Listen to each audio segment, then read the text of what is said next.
Ladies and gentle ladies, it is time for an unusual episode of the Iron Seas. No guests this week. We had a few people we could have lined up, but with as busy of a weekend as we had going on, I drove a total of like maybe 16 hours in the entirety of it, which isn't so bad, but it's been a while since I drove that much, man. How are you Yeah, doing, man? I'm doing good. I been right in the midst of a big move. With, the whole family moving 4 hours into the middle of nowhere. That should be fun, but got a bunch of cool stuff. Like a trailer and a lawnmower, and all the Yeah, basics. I saw your new rig. I know how you can make it really douchey. Speaking, it's not, when you send me the pictures of them, like that just reminded me of the douchiest vehicle I've ever seen. I'll have to tell him about it on stream. We'll have to. Yeah, this is the stream for it. Because what's on the agenda again today? For everybody We're to know. gonna be talking about a lot of different things, but the main thing on the docket is going to be talking about the weekend and Jarrod's film and how filming during the weekend. It kind of just story time as far as that is concerned. Ooh. I did not tell you me Chinese. And if you are offended by that, go back to China. No, let's see. Where's my M. Anthony Harris? Where's the Yeti King? We should get him on here. He might be asleep though. He might be sleeping. Oh, for sure he'll be asleep. Hey Maji, how you doing? Thanks for popping on. It's gonna be fun. But yeah, we have a couple things we're gonna do today. Until Jarrod gets here, AC and I are gonna kind of just shoot the crap, man. Have a good time. We're gonna do it. We're gonna read a couple of AITA posts on Reddit, or Am I the Aardvark posts? That's definitely what that stands for. And kind of just give our opinion on that. We'll talk storytelling and haptic kind of storytelling. That was a video done by the YouTube channel Stories of Old, which is a very excellent channel if you guys have not seen it. In fact, we could almost just maybe watch part of it, but we'll see about that in a minute. But yeah, I guess we could start right here with AITA post from Reddit. Am I the a-hole for trying to steal her man? Off that title by itself with no context? Yes. I'm gonna go off of women. Just kind of guess. Yeah, probably. Women? No, definitely no. You know us on the Iron Seas. Women aren't a good luck on a ship, except for you, Maji. Okay, yeah. No, I'll read it here. I'll read it in portions, and we can kind of give our opinion as we get more information. A little over a year ago, I was taken in by my friend, female 30, because I became homeless. At first, her man and I didn't get along, which led to small fights between them. Because I was going through a rough time, I was messy and loud, and admittedly wasn't a great roommate. Ooh, I like that. Anyway, yeah. So far, based on her story, she kind of just sounds like an ass. Like she kind of sounds like an aardvark already. She kind of like just in general, not just for this story. But yeah, what do you think? What do you think? Well, like 9 times out of 10, they're aardvarks, Yeah. I was trying to think of another A word. Aardvark is the first thing that came to mind. It's a good one.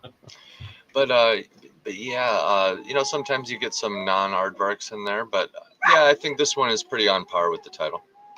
Yeah, like it especially within the economy as it is, it's not hard to become homeless. But you especially when a friend is going to take you in, you really got to do everything that you can to try to accommodate them try to make them helping you out as much as they are as smooth a process as possible, even if you have to change your lifestyle and maybe habits to a degree. But then again, you're also the kind of person who ended up being homeless right away anyway. You look like the YouTuber Boogie. Is that someone I should know? I don't know what that means. Well, let's see, Dylan Barker. Thank you, man. I appreciate it. Yeah, and welcome. Boogie sounds like a YouTuber name. I'm gonna go with it. There's Boogie Night. I know. I think there might be a another horror YouTuber named I don't know, but anyway, I'll read on. At first, it was mostly her who was helping me settle in. I don't cook, so she would cook for us, and overall just helped me live again. As I lived with them, her man and I began to warm up to each other. Oh, bad sign already. We have a lot Yeah. in common, so I feel like it was bound to happen. She's not a hiker, so he and I would go hiking together. We can hang out on the couch when she's not around nagging about the messes we made. Okay. This is painting a real clear picture already. Yeah, it's Holy pretty clear. Yeah. man, this is bad already. Yep. She was a health freak, so when he's not around, we shared junk food and hid it from her. What? He understands my needs and wants in ways no one was able to before. Oh, here we He's go. become my favorite person. Oh boy. Okay, I'm Okay. gonna I'm just gonna finish it, rip the band-aid off, and then we'll give her full thoughts. I think you and I Yeah. are already fairly decided on this one. Right. Recently, I realized I loved him more than her.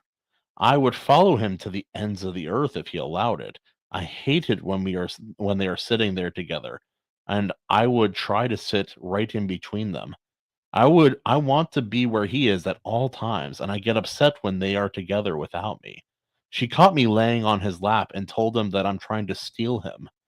He laughed it off and tried to push me off, which hurt my feelings. He doesn't know it, but I am trying to steal. I want to be with him and kiss him forever. So, is this real, guys? Come on. Okay, yeah. I think that's rule number one: determining if it's authentic. It comes off like there's a chance that it could be real. I It think she's it is outrageous, but she doesn't. She's. It doesn't sound like she's saying too many. I don't know. It does feel kind of real, which is much worse than if someone was just making a rage bait post. I mean, it definitely could be a rage bait post, but holy smokies, man! yeah. This just sounds like a typical situation that goes down. Oh, I'm an idiot. That is really really funny. We were baited. We were baited. There's a note at the Oh, very heavy bait. like a bait way down at the bottom, and it's really funny. BTW, I'm a 1.5-year-old pit bull. That's funny. Yeah. That okay. Okay, guys, Reddit Holy damn, Baited. dude. Baited hard, Kahuna. Baited hard. I will be right back. But Go keep it ahead, going. go Keep ahead. it going. Okay, so that was something. Guys, they got me. What can I say? Holy smokes. Oh, I feel dumb for that one. That was good though. That was good. Okay. But yeah, no, Maji, how are you doing tonight? I know it's kind of you're in the same rainy place as I am, but yeah. Let's see here. We got like when I was driving this weekend, I figured I'll drive across the mountains, the Cascades splitting Washington in two, in twain, if you will, and I will escape the rain. Well, long story short, nope. From the West Coast, the Pacific Ocean, all the way to middle of northern Idaho, it was raining every single mile of it. And it did not relent until maybe that evening at 9 or 10 o'clock when I got there. There are way more deer in Idaho than I remembered there being. I almost hit one the night I got there, and I saw maybe 15 that first night just in his neighborhood. Idaho is beautiful, though. Oh yeah, and where Jared's at is quite pretty. I enjoy that. It's a very unique place, in my opinion. A lot of like, it's not even, I can't even describe them as hills, but just like sheer, almost cliffs. Yeah, small. Like around the rivers, you'll have the cliffs, and then you have the small Yeah. time mountains. Yeah. Idaho is beautiful, and the that valley where he's from, kind of by Bonner's Ferry up there. It's not close enough to him to out where he lives, but yeah, no, just a super nice area up there. It's a reminiscent of some places over here in Western Washington, but our hills and mountains they change elevation faster and more abrupt, and they go a bit higher where I live in some ways because we're right on the at the base of the Cascades. But Where I'm, yeah, man. where I'm going, it's pretty typical flat Minnesota. Kind of, you can imagine some North Dakota action in there. Pretty, pretty standard. But that's what we were looking for, you know. Yeah, no, you and your wife are you're being responsible, trying to find the right place for you guys to live, and it sounds like you guys found it. I'm very, very excited for you guys. It's gonna be a blast. Thanks, man. Everything should be a lot steadier here on the Iron Seas, a lot smoother sailing after the fact, Yes. because I can, form out a nice schedule every single day, which I'll have to do, with my son anyway, regardless. But the living situation helps a lot out with that, and Yeah. make it, just Having the space to kind of make it your own, truly. Oh, look, we have a certain Jarrod Christman. Where'd he go? There he is. Yeah. What's up, man? How we doing? What's up? Dude, just chilling, man. You chilling. missed that one. We got baited by Reddit. You wouldn't believe it. It was a hard bait. Yeah. We were reading an "Am I the Aardvark" post, and I'm like, the way it's worded makes it sound like a woman. She ended up homeless, and then her friend took her in, and then she fell in love with a husband and was trying to steal him. And I'm like, this has got to be bait. And but like AC and I were like, man, this sounds so real. And then like at the end, we're trying to like talk about it and decide. And then there's a tiny note at the very, very, very bottom. BTW, I am a pit bull. I'm 1.5 years old. And I'm like, no. So it was true. It was true, but it's also a pit bull. Gotcha. So. Gotcha. Oh, absolutely, man. How are you doing, brother? I'm tired, but I'm good, man. Yeah, real good. Yeah, this crew's doing a bang up job. Oh, boom. Not yet. That's fantastic, man. And Maji is here hanging out with us. Maji! Hey, Jarrod Kahuna was talking about going to it was a long drive. Jarrod, like I was saying earlier to chat and AC, I was like, I drove over the mountains so I could escape the rain. And every square mile between the Pacific Ocean and your house was raining the entirety of Friday night. Yeah. Yeah, that's it was, man. It rained. It was. And it only got worse. Like it was like a small, steady rain.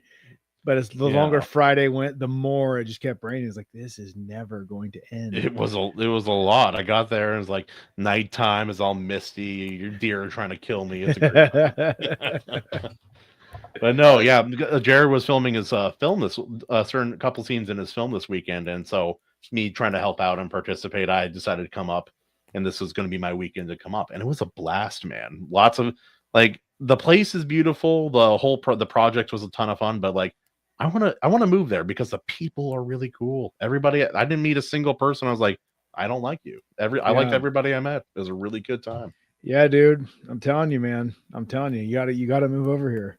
It's awesome. I know, AC. You can live in my big right shoe. Okay. I'm going a little further west, so I'm closer.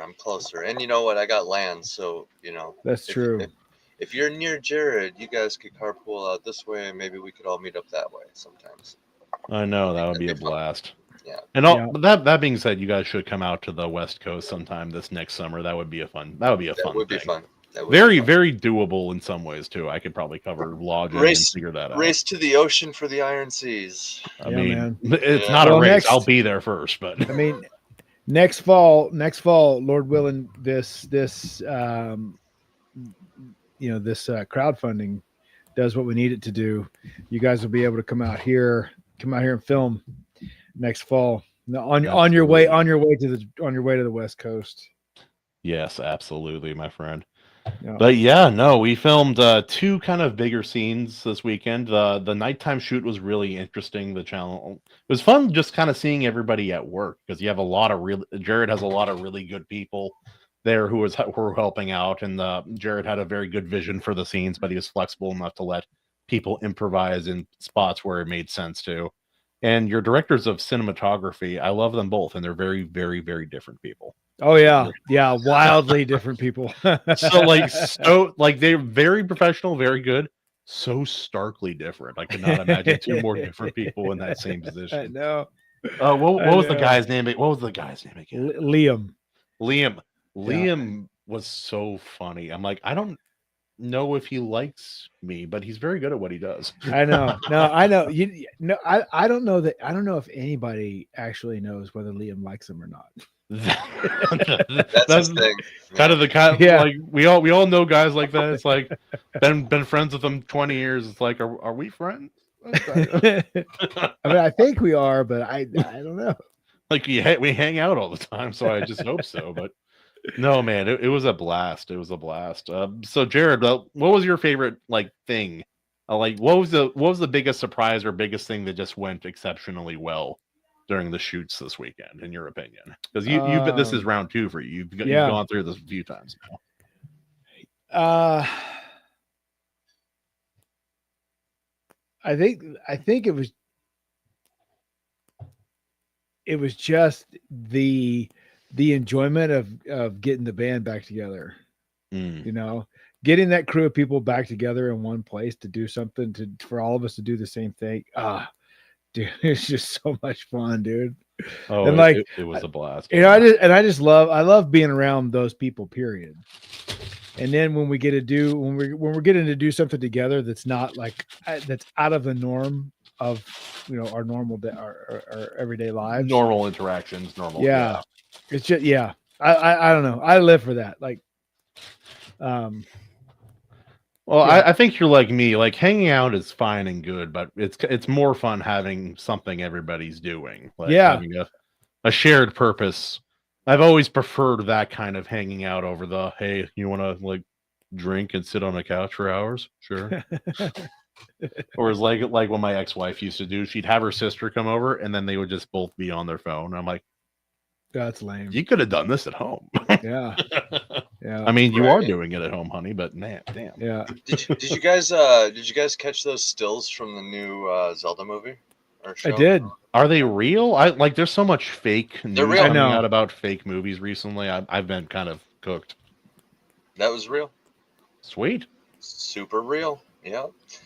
Looks pretty good. The characters are young, or the actors and actresses look young, which I think is kind of appropriate for this movie. But yeah. I think that's kind of the one of the amazing things about the whole Zelda prophecy or whatever in the lore is, it's like, I don't know. I think he is pretty young. You know, it's like a young kid and a princess who take on like a demon king. You know. Yeah. So now I have not played a lot of Zelda ever, but now right now my wife and both kids are just fascinated with Zelda Breath of the Wild, so they're really into that on Switch right now. That looks like a fun game. I played a tiny bit of it as a demo back in the day. My question is there enough depth in the story of Zelda to make a good film? Yes. Because I just don't know anything about it. I truthfully don't know. I never played Zelda growing up. It's like Sonic. I knew nothing about it. Hardly anyway. There's an internal cycle that happens in Zelda here, and this is like a reincarnation cycle. And this is how they have all the games recurring. And I don't know if it was intended at first, but they eventually made, what was it? The whole gimmick of the game was, this is the Zelda game that takes place first. So that means they established a chronological timeline. Okay. And people started piecing it all together, and it turns out it all checks out. Essentially, you got it's just like this reincarnation story, right? Like there's like an original event that happens in the world, like a godly biblical style event where it was like a courageous hero with the help of a princess stood up against like the demon king, and on his way out, the demon king basically, as his way of staying alive forever, placed a curse on like the entire kingdom of Hyrule. Okay. Where he would be doomed to reincarnate, but all the other gods came together and they were like, okay, well then these two are going to reincarnate too and just beat you every time. Okay. And so then you get all these games that happen in this reincarnation cycle. Now, where your kids are at, Breath of the Wild, right? That is an important game because there's a bunch of evidence that suggests that that's where there's a convergence of timelines happening, which is why the entire kingdom is all messed up and like post-apocalyptic and stuff. Okay. Interesting. Yeah, and it all checks out. I've looked into it. It's super fun. Not only is Zelda a cool like fantasy franchise, because like the Sword of Evil's Bane, Courageous Hero, Princess, Demon King, all these things. There's dragons and stuff in there too. You fight a dragon in Ocarina of Time. But not only is it all that, but there's also all this tinfoil lore and symbolism and stuff. And Yeah, there's machines that are a little too, advanced, I'd say. Yep, and they're ancient. Right. Okay. Right. Yep. So yeah, they went that whole route. They were like, I think the creators saw the conspiracies of like the lore, and they were like, let's actually have that make sense. And they made a game that did that, which is why I don't know, Zelda kind of. It's always been crazy popular, but like when the first like Breath of the Wild came out, that was like everybody was like Zelda again. You know what I mean? Okay. Yeah. Okay. Yeah. Also, real quick, Maji says that yes, Breath of the Wild is not, but it is the case in other games. There's definitely a story worthy of being told there. And Maji says Breath of the Wild is too open world RPG to make a solid story. I will counter RD Red Dead Redemption. Very solid stories, both games, very open worlds, and a lot of RPG elements, especially in Red Dead Redemption 2. Well, I would argue Lord of the Rings. If that was a true Lord of the Rings game, would be like, hey, just get to Mordor, go, and then it's just like open world, right? You hop on Eagle, immediately drop off the ring, and then you're just like hanging out in the beautiful countryside. Oh my goodness, they would totally give you. How dare you, sir? They would totally give you that option, and then they would show you what would happen. That's definitely not the answer, right? But they would like let you have that option available through great difficulty, I think. So like the sweaty gamer has to do all this hard crap and trade the eagle some things and do a favor and set it all up. And then it just leads to disaster every time. But I'm sure there would be like some way to cheese it. You frame skip at the right moment and just fall into the volcano and then win the game in like 10 minutes or whatever it is. Some speedrunners figured it out as well. Yeah. But that's always fun. Yeah, no, for me it was fun just this weekend getting to meet everybody, hang out with Jarrod and his family. I got to hang out with Jarrod and Theron a fair amount first night and the second day. It was funny because I was there for like a night and then a full day, and his wife and daughter, I'm like, I don't think they exist. I haven't seen them yet. And then we got to hang out. We had to dip. Yeah. Like we had to leave as soon as we had to leave before they were up to get get on set. So yeah. But it was fun. Yeah, the kids were arguing about Pokemon cards and whether it's all right to steal them and whether they should make trades and trying to prove who had the best Pokemon cards. It was a very, very fun time. Very, very, very good family. Very fun time. Did it come down? Did the Pokemon debate come down to mechanics of the card, or did it come down to value? Sentimental value for me. I was gonna say, I think with the kids, it comes down to the pictures. Pictures have a lot. Which one looks cooler? Yeah. And then which one has higher numbers printed on it for things? It'll do it too. I remember that. Yeah. Also, like the giant mode version of Charizard, also shiny, so it's like you got like African American Charizard going. I don't know what's happening in Pokemon anymore, but it's good shit. It's wild, dude. Well, the shinies are cool, but they go way too far with so many other mechanics, man. And now they're on thin ice. Japan, I don't know if you guys heard. This is actually a good format. I kind of like the free form, just talk about what's on your mind format. But Japan, I don't know if you guys heard, they lost their lawsuit, not lawsuit, their patent. They filed a patent to try to to retain the rights over captured battling monsters, I think is what it was. Monster mechanics was what it was. Of course, that's like Games Workshop with Space Marine. It's like every game, so stupid, dude. It's like every game. When you look at it, when you really look at the fine print too, it was an attempt, man. They were trying to be like, well, 1/3 of all gaming is Pokemon now, or whatever it is.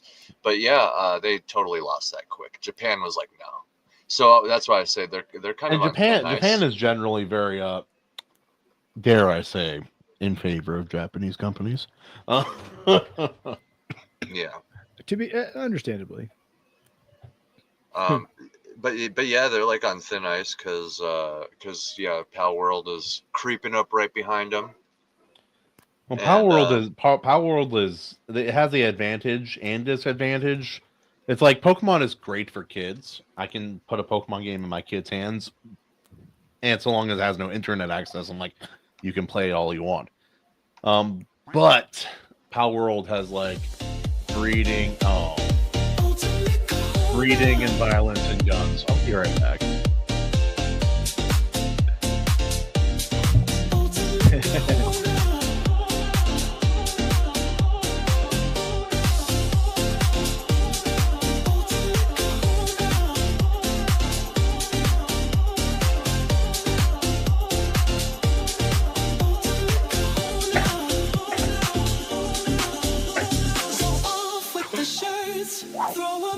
All right. Yeah. Oh, Christ Almighty! I'll get you back one of these days. Actually, let me rephrase that. I will not pay your wife to take your shirt off on screen. Yeah. I would appreciate it. Wait, did you bring this up so everybody knows? I forgot to bring it up. There, everybody knows now. There we go. Yeah. Anyway, but yeah, I think all it would take is a good indie to come along, because I don't think Pal World's perfect either. You know, everybody geeks out about it because it like, especially Royce. yeah, well, they geek out about it because it kind of like, it's like a rubber band effect. It went a little bit far in the opposite direction, where it's like Pokemon except guns and slavery. You know what I mean? And it's like, okay, well, Also, how about breeding and eating the pals? It's a bunch of stuff, like all the edginess. Yeah. And I think people are looking for something more like in the middle, you know, because Pokemon itself is it especially gets more soft around the edges as the years go on. And you know, its fan base is aging, so what it should have did at some point is split, like have your like adult Pokemon branch off this way, or like not even adult. That's definitely the wrong word for Pokemon, because the internet. It's not. We need adult Pokemon content. No, we don't need that. There's already enough of that, unfortunately. But that's a whole genre on YouTube. I'm not telling you to look it up, but it does exist. Yeah. Why? Oof. Well, you know, part of the problem, Jarrod, is that there were hints of things, but never. So, like in the original Pokemon, like Japanese first games, that there's all these descriptions of different Pokemon and like history of them, and it's like Vaporeon is the physically most compatible with human beings, and it had a couple things to say about. I'm like, what? Excuse me. Yeah. Like, what do you mean physically compatible? Yeah. And that's how we describe our pets. Like, Jarrod, that cat, most physically compatible animal. What are you getting at there, buddy? The funny thing with that also is, I think a lot of that was like mistranslation. So they're trying to say like it's like one of the best friends of human beings, but then it translates to like the most physically compatibility. And then so Americans are like, what? And then but then there's also this whole like modern subculture of like, I don't know what to call it, furryism and stuff like that, wanting to bone anything with legs. Rule 34itis, that kind of shit. Yeah, no, that's been a big problem. That being said, there like, I remember there were some kid products that I partook in that they slipped in like little things. I'm like, that is not appropriate. That is not. As a child, whatever. As an adult, I'm looking back, I'm like, did the green plant monster lady need boobs with no bra? Did she? Early on it was innocent with Pokemon. It was like, oh, okay, this is just Japan being Japanese people. You can tell the females are female. I get it. Okay, yeah. But then that just we're like 4 generations deep now or some shit. And, like 8. And it's just evolved and stagnated, and they're not even in control anymore, boys. I'll tell you that. It's just like the American kids have just like, they're like, what? Animals like let's go. They know where to search on the internet right away to find that shit. I bet. But Just like, please don't do it. yeah, just another reason that the old Pokemon needs to be toppled by a good upcoming indie. You know, because like I said, I don't think Power was perfect. You should have heard me and Shay in the woods this weekend. Sham. Oh, Sham. I keep on saying Shay. I don't know why. It sounds more Irish than Sham. You probably scared so many people. Oh no, the woods were pretty quiet. But yeah, like Jarrod put me and the other funny guy next to each other for hours by design. I was so stoked to do that too. I'm not gonna lie. That was a ton of fun. I cannot wait to get those two together. It's because like we're kind of going in the meeting, going over like different parts and like what to expect from this particular scene, and it's like, okay, Kahuna or Christian, your part, you're going to be one of the deputies, but you're gonna have a problem with my character. You're gonna be upset. You're gonna like insult him and kind of not what's with this guy. So yeah, me and Sham were trying to get into the mindset of like we're racist small time cops. I don't know, beat a citizen for no reason, like shoot. I heard about that. That made me laugh.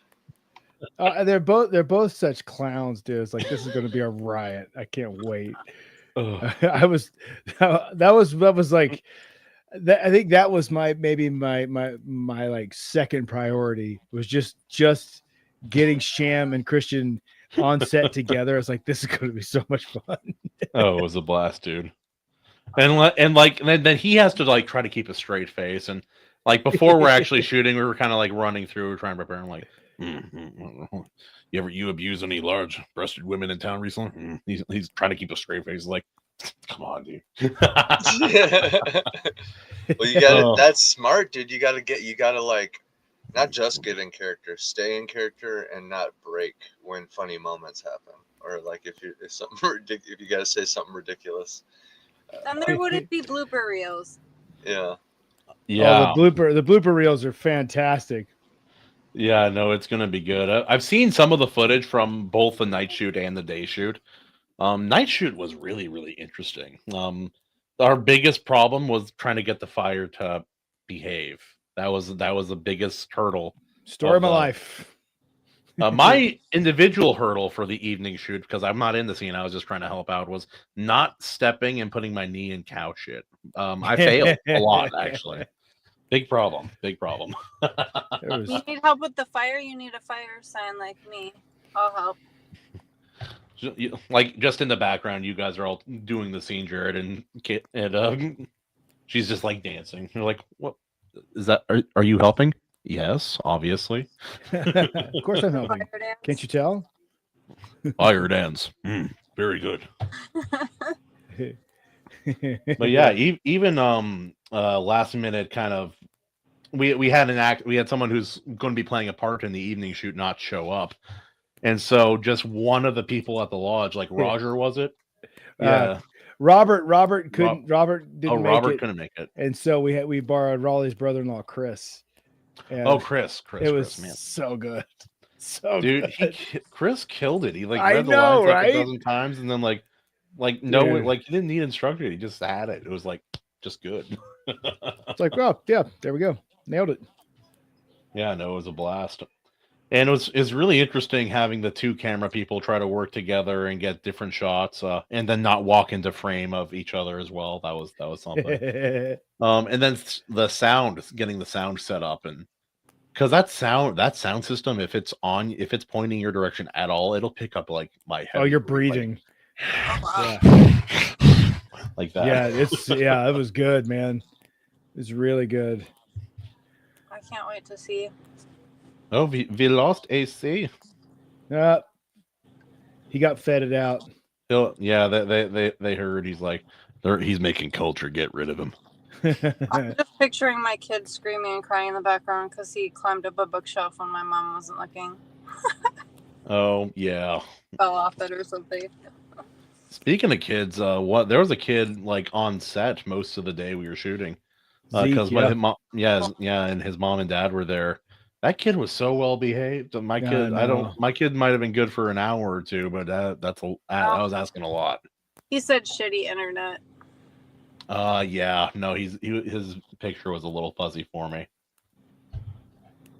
Okay, and Maji's out here saying, okay, what do I need to do to make the movie come out faster? Well, but that's a great question, Maji. That is a great question. I'm really glad you asked. Tremendous. What we're going to need is when we're ready when this trailer is ready and we launch the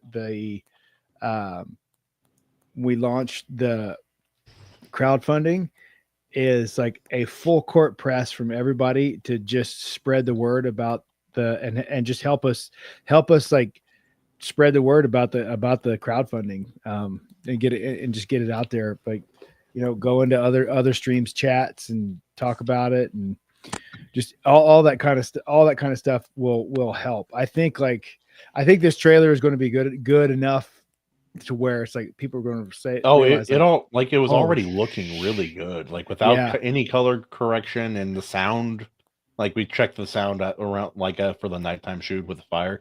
Like the fire was perfect. The voices were just right. Like didn't even really need adjusting. Yep. Yeah. So it was wild. Yeah. And so it'll just be like helping spread the word about it will be the biggest thing everybody can do.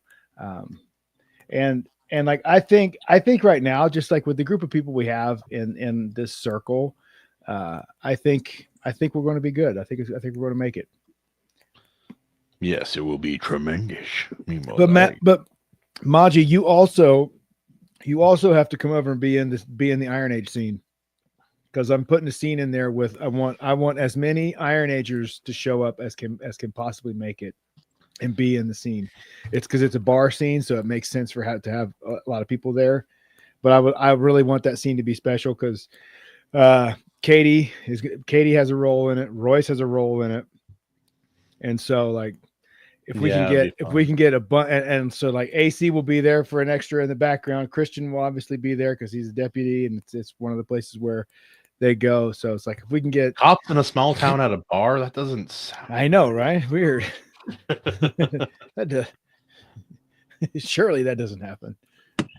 And Katie knows nothing about being in front of a camera. I'm sure she's going to struggle. Obviously, I'm going to struggle hard.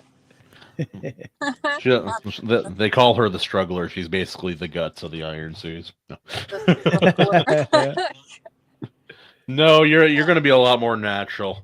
I also, Jarrod, remember we have to lie. The cameras add 120 pounds. That's what they do. 120 pounds. 120 pounds. Yep, that's what they do to me. Do you know when we're filming anything like the first stuff for my character? Because I have to really get in and get some dental work before I get out there. It won't be before November next year. Oh, really? Yeah. Yeah. Oh, your scene's not in the trailer. Your scene's in the actual movie. That yeah. I think that's correct. What's going on? Yeah. Oh, this is for the trailer. Yeah. I was so worried because you're 190 pounds. To get to the dentist so bad. No, what the stuff we're filming right now is all trailer stuff, and because we're going to using the trailer to help push the crowdfunding. Yeah, and so that's why that's the push some right investors now. Maybe too. That'd be sick. Why would you put this fool in the trailer? I'm just kidding. I'm really good at making racist comments about people. Oh man, what was funny though. We're like one of the takes, and like I'm watching it back. And Christian, like it's set in northern Idaho, and like Christian is doing this cop from Georgia. It's like, dude, you're not from the South. This is Idaho. Like, no accent. You know why? I'm thinking small town. I'm like thinking like cowboy stuff. So like the accent was not on purpose. It just came out. Man. I told Andy to use his phone. Yeah, yeah. No, his internet is just not working. What a bummer, man. Intentionally, Well, he unintentionally. can use our data and use the phone. Got to use that 5G plugging right into your skull. Very good. Oh, you guys, this morning, I got that piercing on my cartilage, like my first cartilage piercing in there. See? No, but I'll take your word for it. Well, it's been like over a week ago. Hold on here. Do you see it? Yeah. Yeah. So it's been great.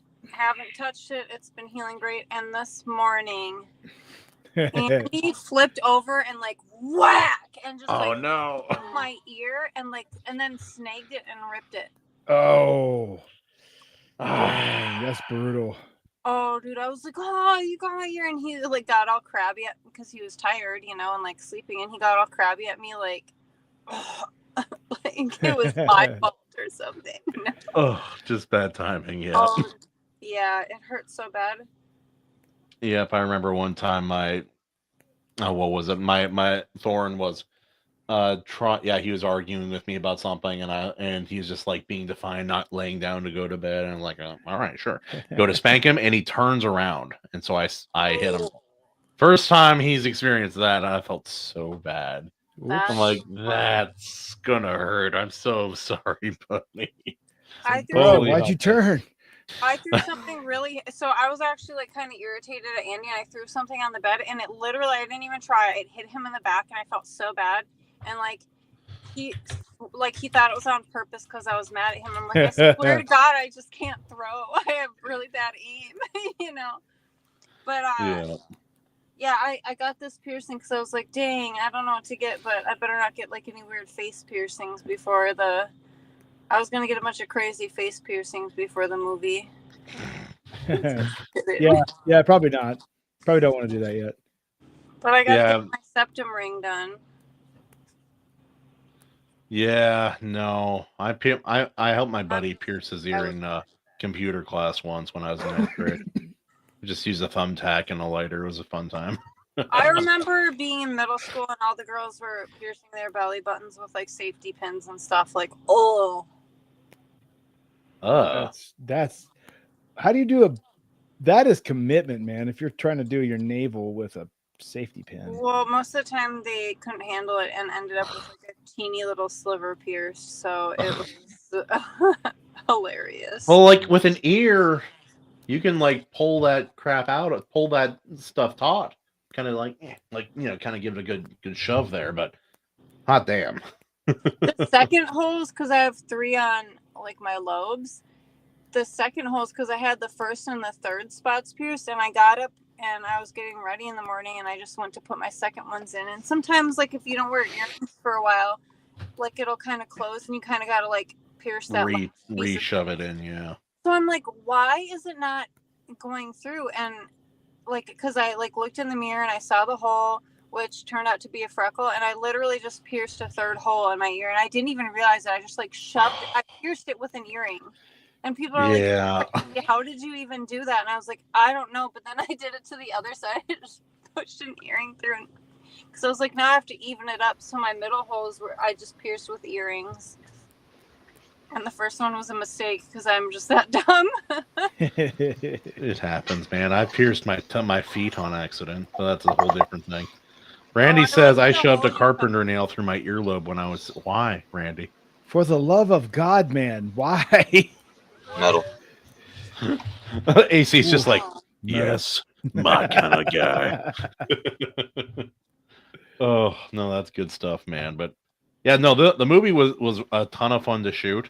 And hearing Jarrod talk about some of the struggles with the first movie and how well things were going with this shooting, it's already an enormous leg up from the first movie in terms of like quality of the initial like you can't like Jarrod and I were talking about, you can fix a lot in post, but the better the actual substance of it is, the easier it's going to be to edit and throw together. If you don't have to fix it in post, it's way better.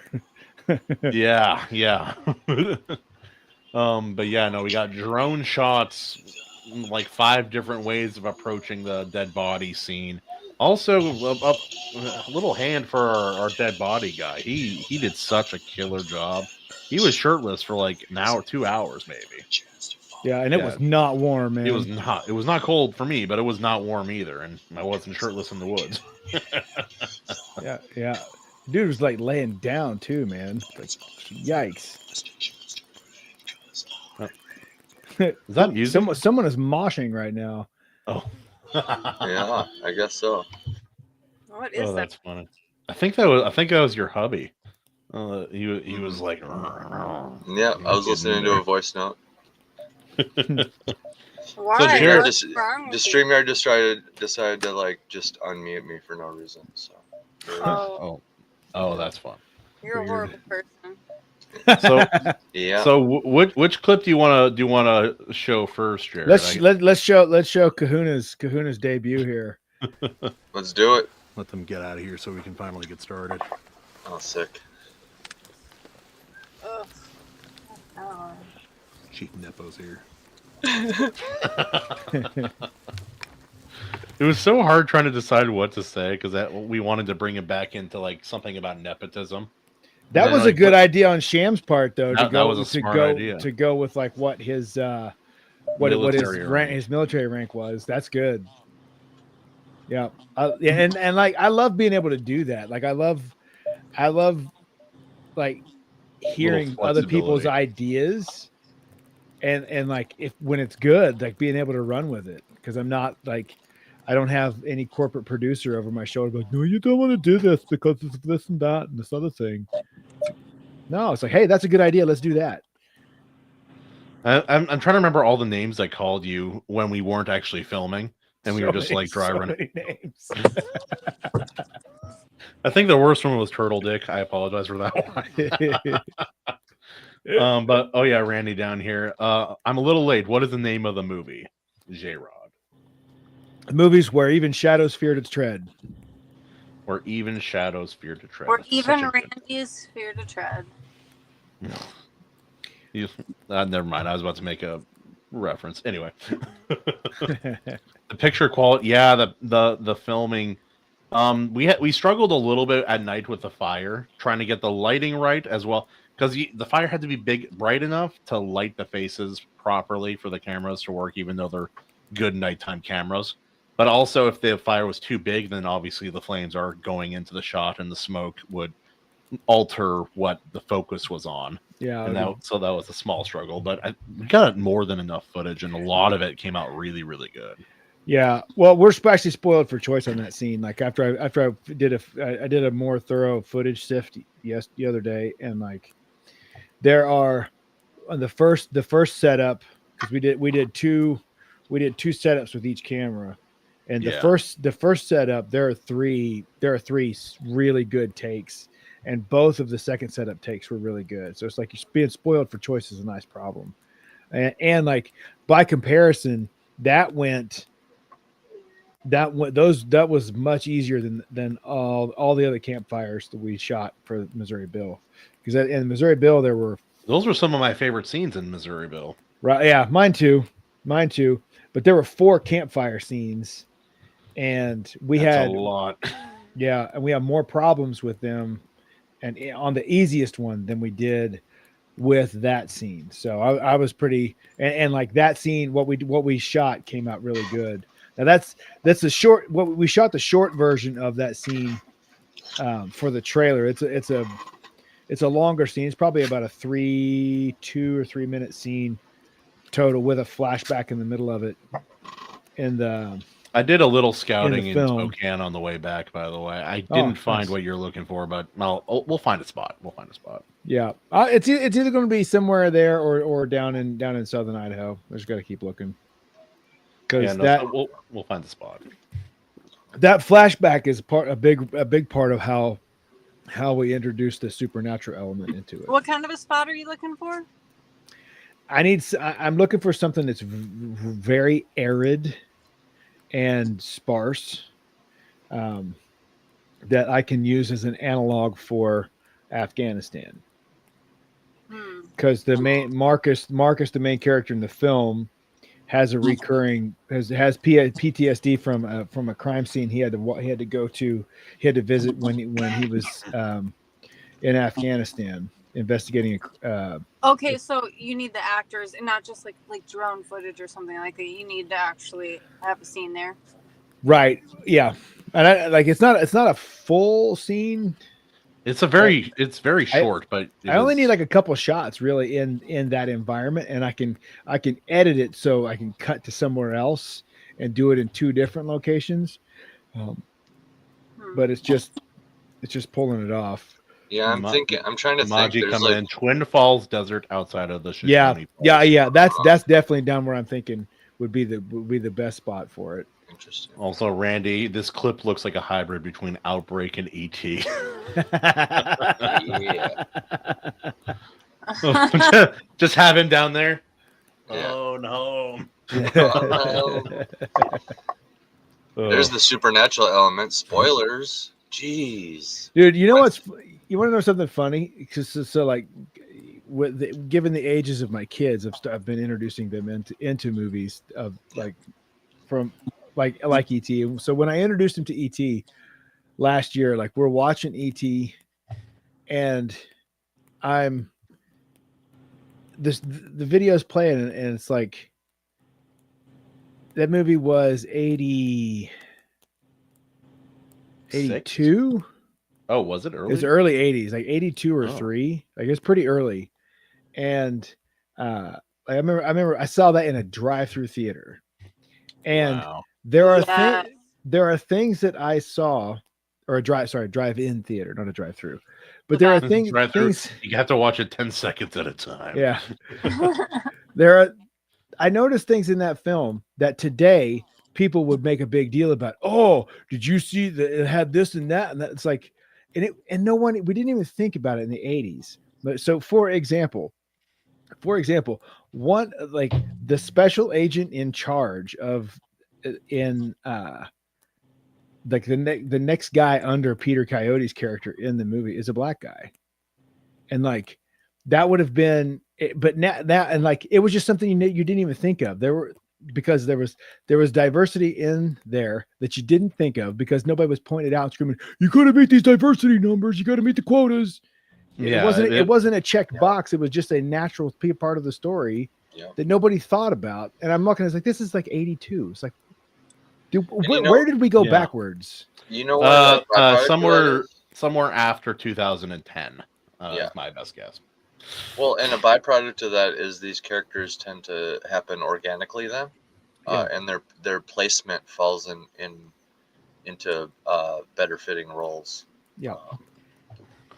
And you get better characters. Thank you, Randy. I appreciate it. Thanks, Randy.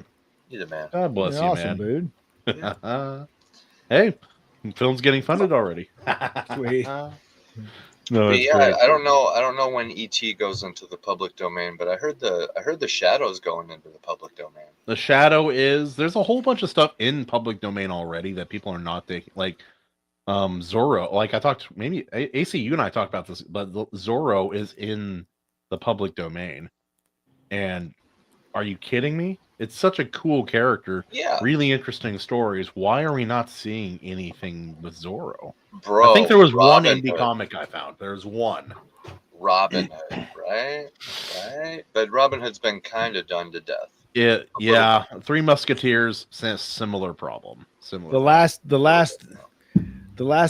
Robin Hood film that came out, that there's a whole bunch. I watched the trailer once for that. It's like, I will not even bother watching another trailer for this film, let alone watch the film. It was an absolute abomination. Yeah. And like, there's a whole bunch of like really crappy ones too. It's like, oh, like these like there's a whole, like there are 3 or 4 kind of musketeer movies that were just like, hey guys, what about steampunk? That's gonna fix it. Acting and steampunk. It's like back in the wild west. Come on, man. Thank you for that sound. Oh, that's the sound of my ass puckering.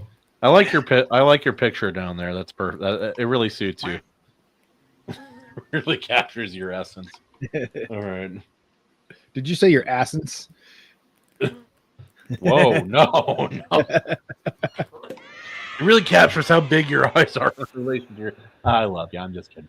Okay, dude, the Robin Hood, the Hood show. I didn't watch it, but Despero ripped it to shreds. Oh yeah, Disparate dismantled it so good. It was amazing. I'm reminded of the. Wait, this is Randy. So like, we got to do this right. I'm reminded of the ebb and flow of human consciousness, man. Man. Bro. Man. I'm right there with you, brother. Yeah, he sounds just like that. Yeah. For sure, for sure. What do you do when you see a spaceman? Well, you park there, man. A little less high. That's awesome. Well, you parked there, man. I heard it All was I Zora's heard domain. was Zora's domain. Zora? Zora's a We were nice talking name, about but- Zelda earlier.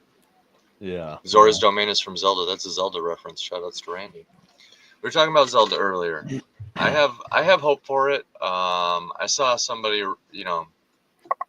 screaming about basically Zelda herself took up more of the panel. I mean, it is named after her, but Come on. And that's where all the controversy was, so you can't even... guys, Can't even- at least Zelda's a chick. Can we just take the wins when we get them? Yeah. Come Oh, she takes up more of the frame and is like positioned above him. Oh no. She's I the don't know. princess. He's like what is what is Link, a commoner or just a? He's not royalty. Well, Maybe it's just a warrior. It is kind of like chivalry. And I would Exactly, Maji. That's exactly right. yeah. I'm just happy she didn't play a linebacker for the Saints. Yeah. Yeah. That's where we're all at. And so yeah, I'm just that fact, partially. It's like I'm willing to see, I'm watching it. It's like, okay, let's see what happens here. Randy Holm, or Holcomb. Speaking of the Musketeers, I can speak words. Man in the Iron Mask was an awesome. Yeah, that was a really good film. Jeremy Irons was great. Like all the acting was great. That was a young Leonardo DiCaprio, and he killed it. He was a dude disguised as a dude playing another dude, but he did a very good job. Because like there were scenes where he had to basically film himself acting with himself, more than once, and that can't be easy to do. That has to be really hard. It's hard to make it look like you're glaring at yourself while you circle yourself. It's yourself, yeah. that has to be hard. Wasn't that the one that was Gabriel Byrne? I played his dad. Played D'Artagnan. I think so. Yeah. It was a solid movie. Very solid movie. We'll have to do Man in the Iron Mask on the Iron Seas at some point. It has iron in the name. I agree with that. There's a couple movies we need to do. Like there's which one? Who played Porthos in that movie? In that one, Maji will remember. It's been a long time since I've seen it. Is that the one that Gerard Depardieu played Porthos? No. I think that's no. You're thinking of the Disney's Three Musketeers, I think. No, because he had one line in there. He had one line in there about a nipple between his lips. That was very not Disney at all. A very French thing to say. Yeah. Because it was so funny. It's like, can you think of one thing about a plump nipple between between your lips? Oh my gosh! I forgot about that. Oh, I've never seen a French guy say plump in such an off-putting but truthful way. They would though. They would. I also love Porthos in I do like him in the Disney version too. Not a French accent at all. Like that was the Disney one was with Oliver Platt, wasn't it? No. No. It was Tiger Blood. The Warlock. What? Emilio Estevez's brother. What's his name? Charlie Sheen. Thank you, Charlie Sheen. It's like no. Oliver Platt played Porthos in that one. Charlie Sheen was. Am I getting my name? Yeah. Dude, am I going crazy? Yeah. Charlie Sheen played the one between Porthos and the priest guy, the more pious one. He was the straight one. Okay. He was the one that was the Yeah. No, because I remember Porthos in that one. Porthos, like, he shouts up to D'Artagnan from the up to the balcony. He's like, "D'Artagnan, come! We're saving the king." Yeah, that's right. Oh, but I do love that line by Charlie Sheen. Careful, that was given to me by the Queen of America. There is no Queen of America. Just like I need to watch. I want to watch that movie again. Like I want to actually all of them, but the Disney one specifically because I remember loving it as a kid. I have no idea if it still holds up. I want to watch it again and find out. Oh, of course. I went ahead and I sent out the link into our VIP chat in our Discord, so any community members can join in there. Anyone want to hop on in? You can. Come chill on the chill seas. The chill seas. We're hanging out.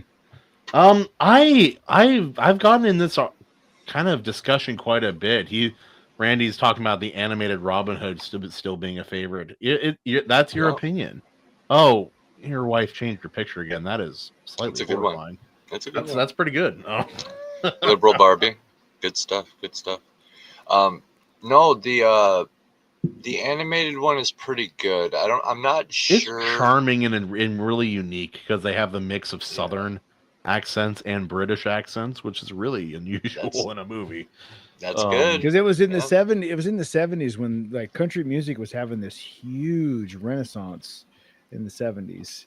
And well, you know what they were going to do with that whole movie, don't you? I remember there being something. I just don't remember what it was, but something happened, and this was like a fix it. Like going with this, going that route they went was like a fix for it. Yeah, they had a full Southern cast. It was going to be a Southern retelling of Robin Hood. And then they lost a bunch of the people who were going to be like voicing certain characters. So they brought in other people and so like they're just auditioning randos to like quickly fill in a spot. And it's Robin Hood. So they end up with a bunch of like British people, like British actors. And it made a weird kind of charming mix. It was Peter Ustinov as Prince John was amazing. It was very, very good. It's so good. That guy is so good. Peter Ustinov, man, legend. That being said, the Kevin Costner Robin Hood, still my favorite by a lot. I'm curious now because I want to. Basically, I'm pretty confident that the animated Robin Hood is goated, but the deciding factor is how accurate it is to the source material, I think.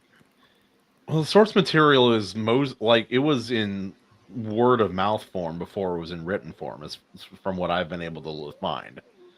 And so it's kind of like a lot of the Disney fairy tales. Like there's many versions of it. So you need, like, if you're going to adapt it, you have to capture an essence of the story, but getting all the details right is almost less important because it's kind of slapped together in that way. Yeah, that actually makes more sense now that you mentioned the Disney thing. Yeah. Well, yeah, because like what Disney did was he took all these Germanic, like old school fairy tales that have been told for hundreds of years in multiple cultures, and put them, like, codified them, like canonized them. Like this is the definitive version of our version. And it was quite different from, like, say, the Grimm brothers versions of the same fairy tales. Yeah. But of course, you couldn't keep it that dark in a kids' movie, or you should, like, they didn't. Someone needs to do, and I would love to, but someone needs to do an actual Grimm Snow White, like the actual Grimm story of Snow White. That is dark, dude. Yeah. It's been a while since I read it, but yeah, a lot of those. Or actually, sorry, I'm not sorry, I said that wrong. Not the Grimm, like the story where the story the Grimms adapted for their tales, like the original story of Snow White. Like, yikes, dude, yikes, that is dark. Yeah. I mean, I thought this movie I'm making is dark, but we should go through a couple of the original Don't ever look ones. up the original run of Pinocchio. That guy, Oh, he was forced to continue writing short stories for Pinocchio, and he didn't want to do it. So he started torturing Pinocchio every week in a new creative way, hoping they would make him quit. And they just wouldn't. So it just got worse and Because worse. everybody wants to see what's going to happen. It's like, and then Pinocchio got boiled alive, and it's her like had the paint peeled off his face. I'm like, yeah. There's an old Why? comic strip in the newspaper. I believe the origins of Pinocchio. I believe it started as like a comic strip. Yep. And here's where that comes into play, Kahuna. I believe this guy was just a comic strip newspaper guy, and people started latching onto this character for some reason, and he hated the character, I think. So he just started like doing brutal shit to the character, and that made it even more popular. The more he like hurt this character, it was like torture Pinocchio kind of thing. And I think that getting to a certain popularity level is how Disney got wind of, oh, hey, people recognize this character. What if we Disneyfy it, right? And I think that's what that led to. But I might double check that. It's interesting. And I found out, yeah, you're right. The Disney animated Robin Hood is only loosely inspired. Did you guys see Guillermo del Toro's Pinocchio on Netflix? I did not see that one. It takes place during like World War II in the Soviet Union. It is wild. Interesting. It's actually a fairly good film. Maji! Hello. What's Hold on, up? I'm having some technical difficulties. I'm trying to prevent an echo. Give me 1 second. She's trying to prevent echo. But hey, what's up, guys? How are you? I am here. How about you guys? I am not there, but I am here. I'm looking up the dark origins of Pinocchio now because these guys got Oh, me. Pinocchio's dark. Yeah. If you guys know King Bob, Gino, him and I were Yeah. discussing which one was the darker origin story. He thinks it's Snow White, and I think it's the Little Mermaid. They're both pretty dark. I don't know the origin for that one. But yeah. Oh wait, which one? The Little Mermaid? Yeah. Oh yeah. Doesn't she like they kill her mom and then like she gets captured and well, it's been a while since I read up on it, but it's. Hey, I'm down to just keep looking them up because the AI does a lot of heavy lifting. Not gonna lie. If you guys want a really out there kids film, Guillermo del Toro's Pinocchio, it's like stop motion and animate. It's really different, but it's really interesting. It's worth a watch if you haven't seen it. I think I watched it with my kids, and I was kind of questioning myself the entire movie. I'm like, I don't know about this one, boys. Oh, it gets bad. It gets real dark. Okay, so yeah, that's what I'm saying, dude. It's like the 1800s. It's an Italian. It's in Italian literature. It's a serialized. So like what I said, like a recurring comic or whatever, serialized in a children's newspaper. So yeah, and then he decided to do that. Like straight torture, dude. He fought for Italian unification. Okay, so he got political with it. Drew inspiration from his childhood experiences. What was the dates on that? Like when was it been in publication? 1881. Okay. 1881 to 1883. So like what? Civil War, right? No, 1860s post-Civil Civil War. War. Post Civil War is Civil War? 1860s. Post American Civil War, yeah. Yeah, post American Civil War. Dang, drew from his childhood experiences, dude. Let's see. Poverty-stricken artisans, shady characters influence the narrative's gritty realism. There we go. Yeah, Sorry. it reflects the harsh back. It reflects the harsh social conditions of post-unification Italy in the 1870s, a time of widespread illiteracy. Only about 25 to 40% of the population could read. Child labor, hunger, and corruption in the newly formed kingdom.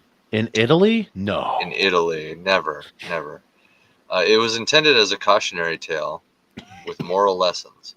but its bizarre and terrifying elements led to some call it one of the scariest children's stories ever written. Well, you It's got to like- remember, those old stories weren't exactly necessarily supposed to be like bedtime stories.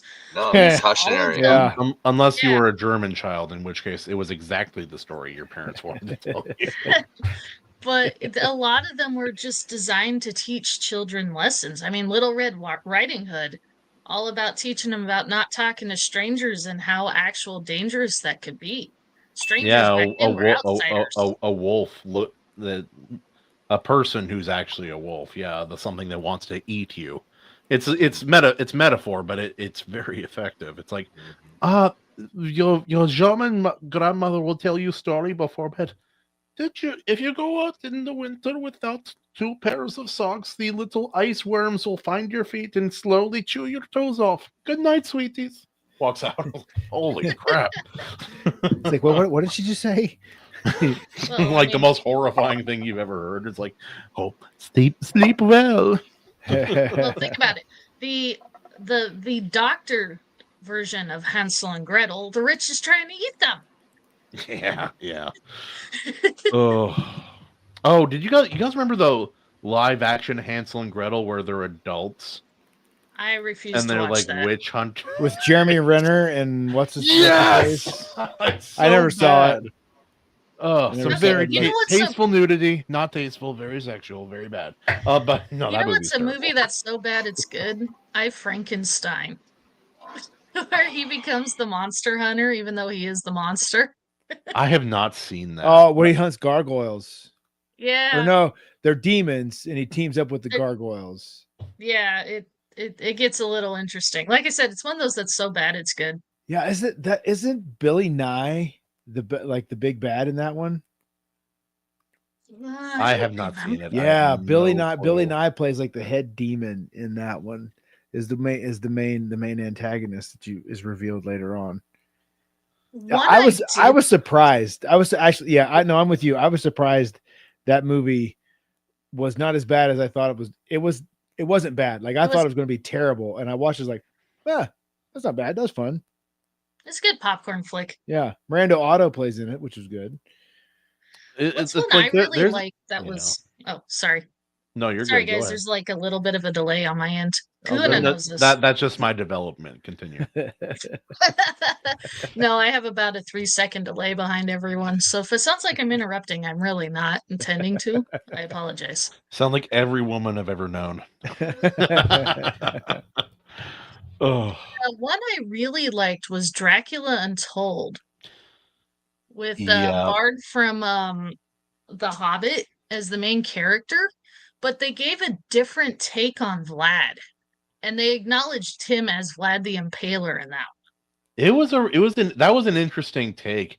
I talked with Royce about this actually. It was a perfect popcorn flick, but I don't think I've ever seen a more predictable movie.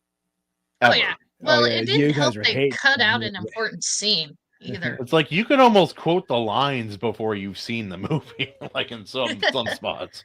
I'm like, I know what you're going to say. I basically wrote this film. However, Charles Dance as the OG was awesome. that was not yes. that was not a mistake. That dude elevates Yes. everything he's in, man. It's so good. 100%, dude. It was That dude's a living legend, man. It was nice. Charles Dance. Anything he's on, man. I'm there for it. Dude, the first time I ever saw Charles Dance was in a made-for-TV movie back in the late 80s. Oh, Randy, early you're not wrong. 90s. That was a dumb movie, but like that's the perfect. That was like the kind of movie that like when I was a young married couple, like it was a perfect young married couple movie to watch. Like you guys are kissing, hanging out, having a fun time. The movie doesn't even matter at that point. Anyway, continue, Jared. It was the made-for-TV Phantom of the Opera. Never saw that. Charles Dance plays the Phantom, and No way. Terry Polo plays whatever. I can't remember the love interest name. Isabella. And Burt Lancaster plays the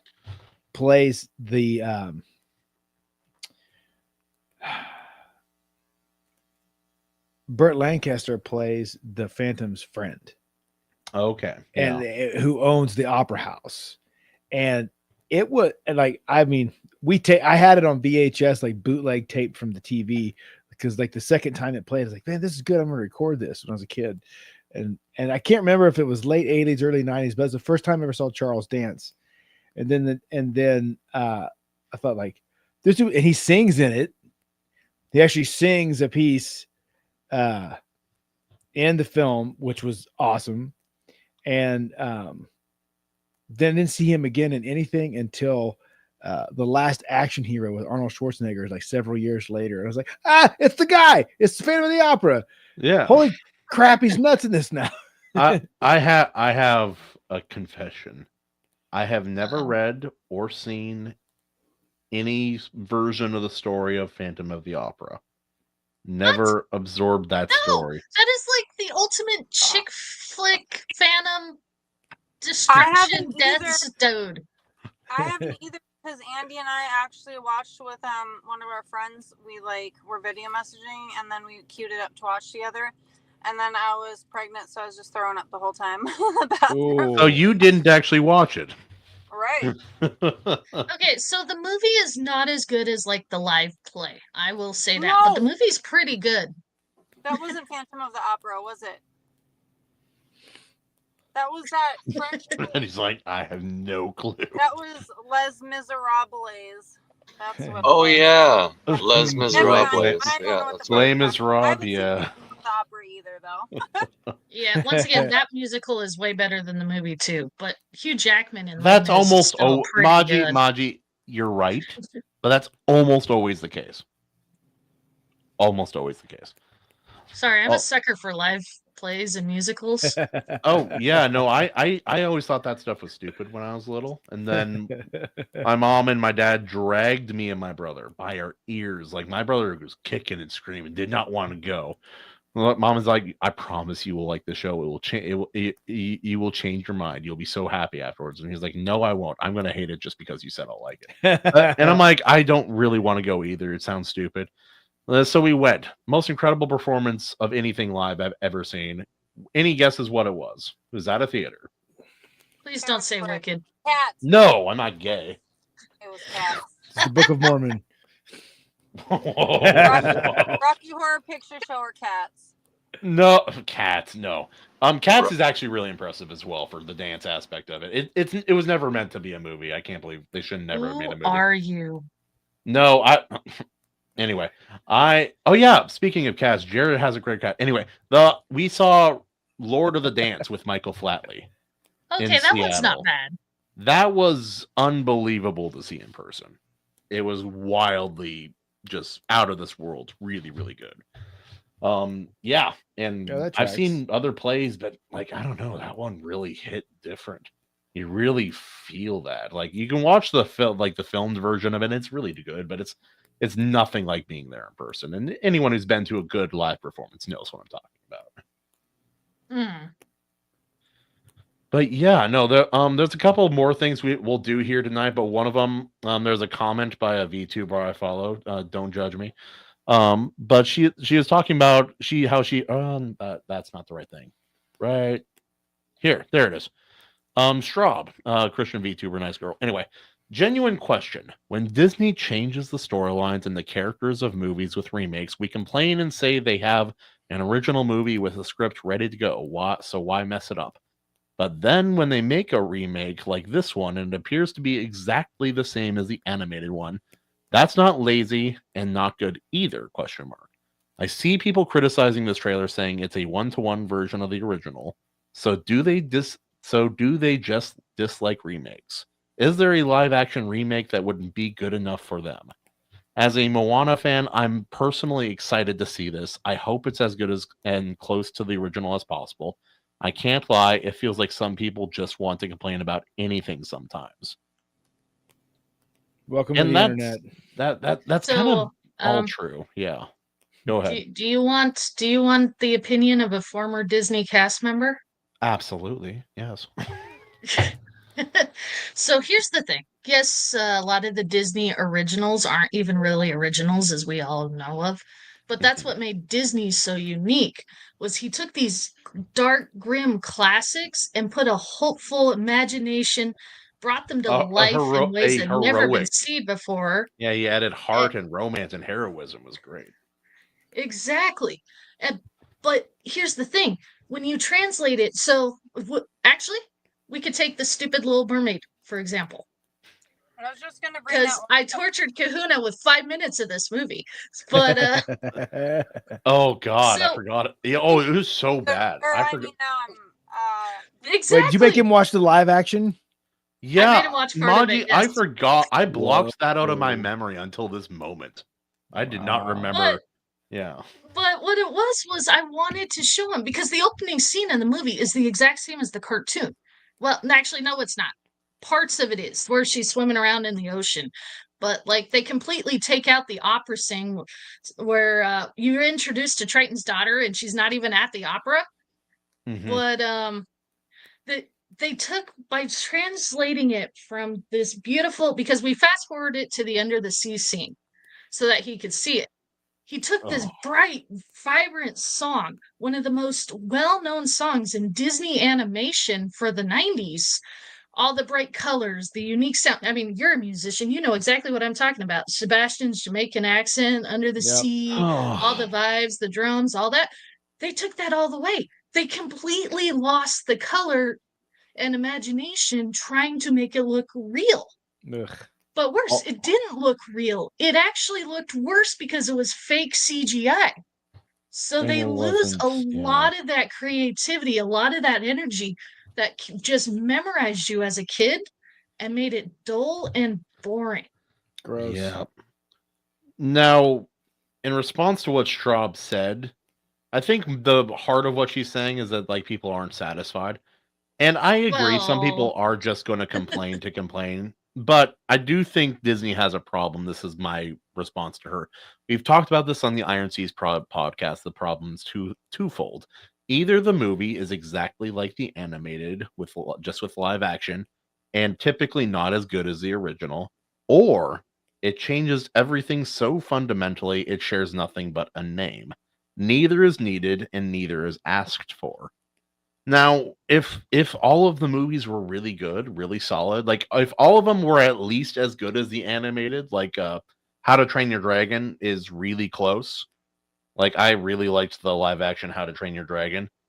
If they were all at least that quality, I would be a lot more forgiving of them. But because they have such a track record of making the movies that are either worse or just fundamentally different, nobody's asking for either version of this in a live action remake, and I think that's kind of the main problem. And how much of the story do they change? Because I don't watch this crap. Like the Disney. Some of them fall off the are earth, completely different. and I Like don't care. Sleeping Beauty live action is Maleficent, and it's not the same story at all. So- in any way. Maleficent was good though. Maleficent, what they did was It they was took better. the Sleeping Beauty story and gave it a twist through Maleficent's point of view. So it was different, but it was the same. So that Well, one and actually made sense. And this whole idea came out originally stemmed from Disney coming out of an idea of necessity, because the original Grimm fairy tales, for example, with Snow White, I put it in the chat. Some people speculate that it could originate with a real world German countess who had like child laborers in her copper mine and stuff like this. And these are like the analogies for the dwarves, and they had like a poison apple epidemic in the area because of like famine and stuff like that, like, and blight and stuff like this. So yeah, these original ideas were so like dark because they were also intended to be cautionary tales, and our ancestors with the cautionary tales, they just didn't pull any punches, and just Pinocchio burns his feet off because he was stupid, that kind of thing. Yeah. He gets lynched because he's talking shit. I don't know, whatever the storyline is. But yeah, it came out of a necessity. So like that's why those original ones translate so well, including like the Robin Hood. There's so much different, but like it's like charming and awesome in a lot But of like ways. going back to my question though, because I haven't watched anything from Disney since anything new from Disney since I think, not counting, I gave the Bad Batch a try. That's like the last thing. But like as far as movies, I haven't watched anything Disney's put out since the Last Jedi. Or no, since Rise of Skywalker. That's the last thing I watched. And so like I'm curious if it's what I heard. I want to use what was Lilo and Stitch, that one this year.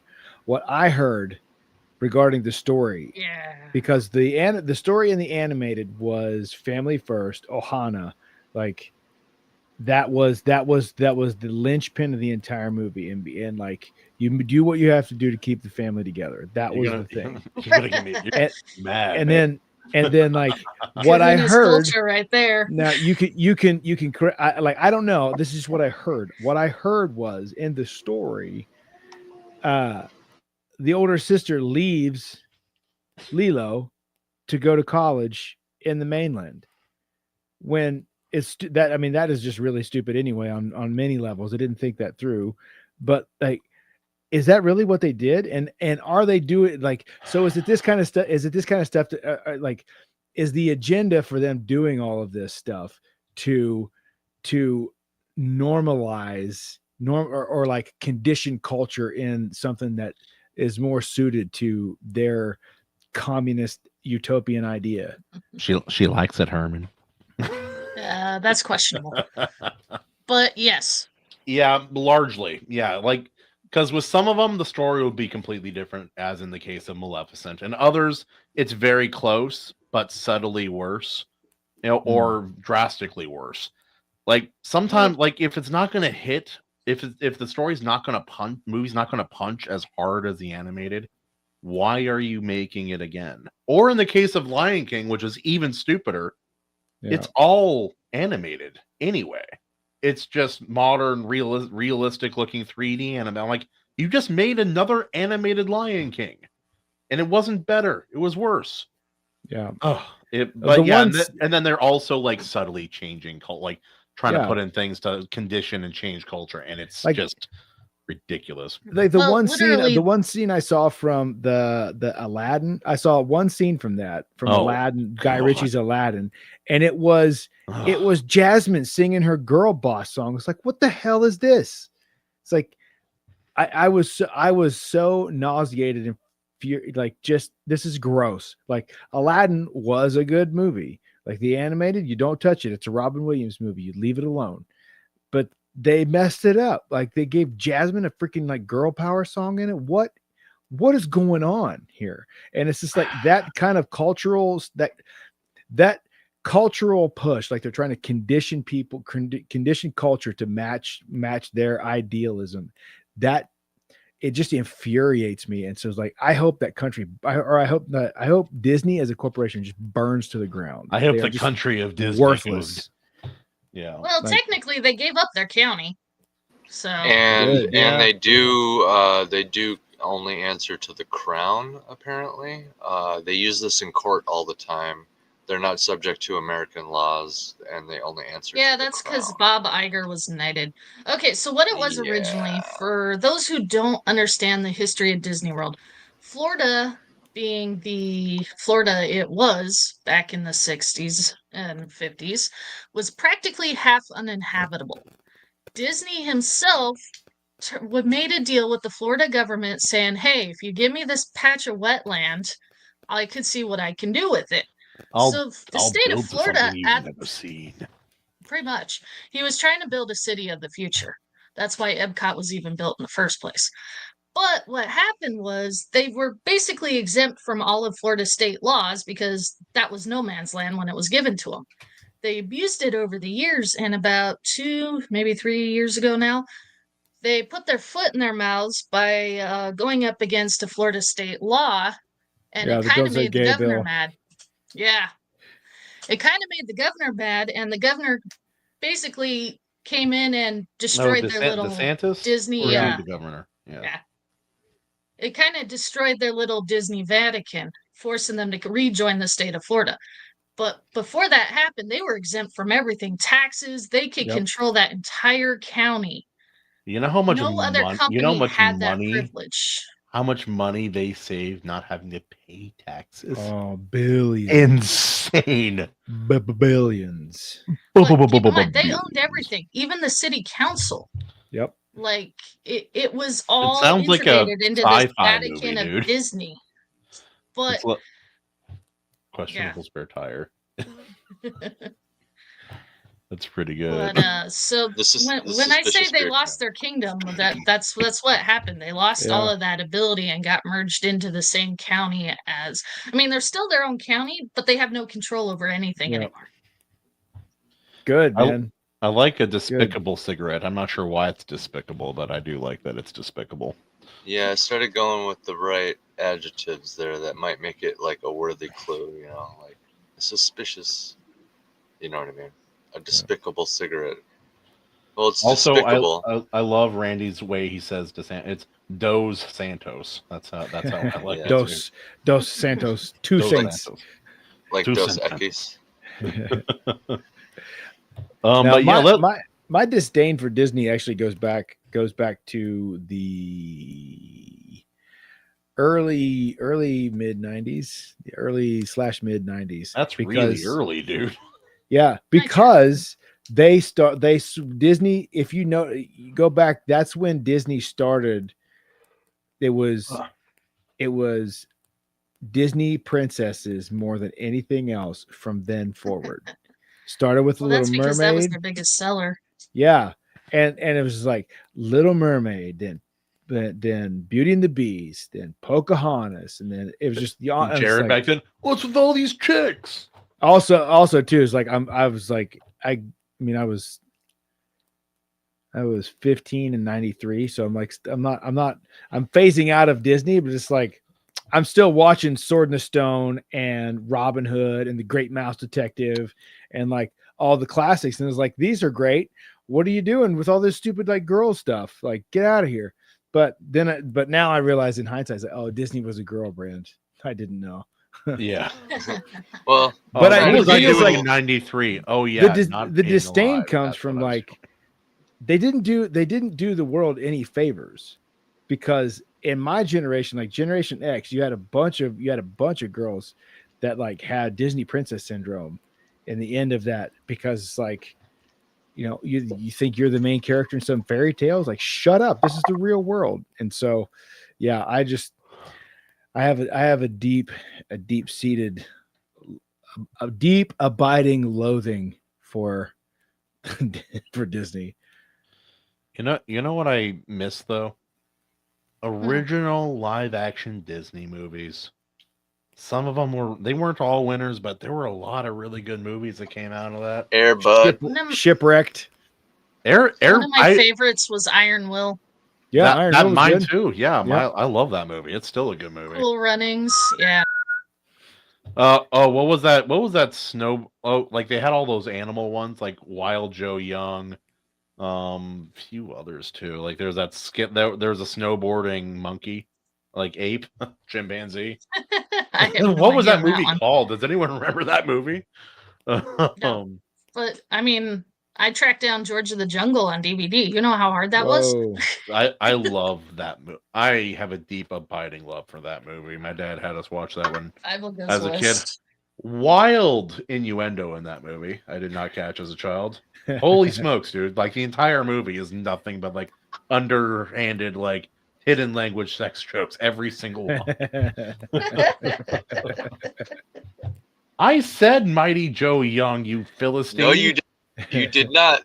What did I say? No, you called it something different. You didn't say Mighty Joe Young. You said something. You said something else. Like Epic Joe Young or Happy Joe Young or something like that. I definitely did not say Happy Joe Young. I'll say that right now.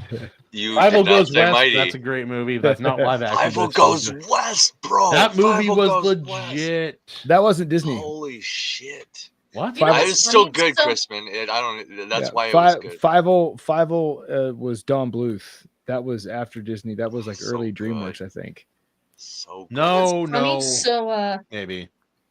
the Yeah, director who- of Anastasia pitched Anastasia to Fox because he wanted to compete against Disney princesses, and then Disney turned around and bought Fox and made Anastasia completely disappear, but she's technically a Disney princess.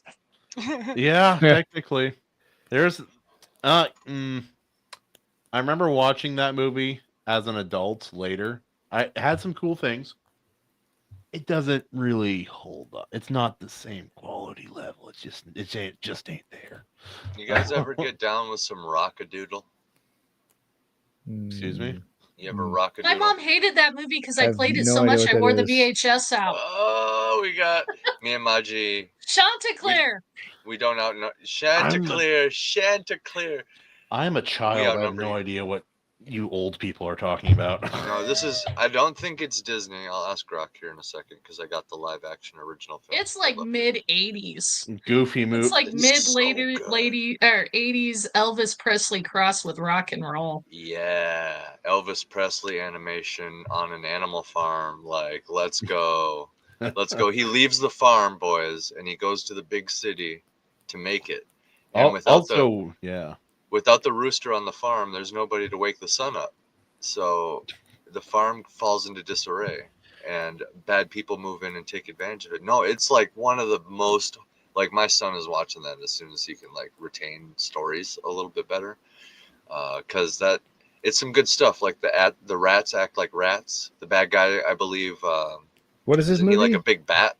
It's called It is Rockadoodle. definitely 80s. It is definitely Very 80s. I mean, 80s. Oh, you'd love Chanticleer, it. Rooster, the bad guy is an owl. Yeah, that's what it was. An owl. He's got like bats His too. nephew is a totally different species of owl that Yeah. how the heck are they related? and yeah, and it's just Elvis music.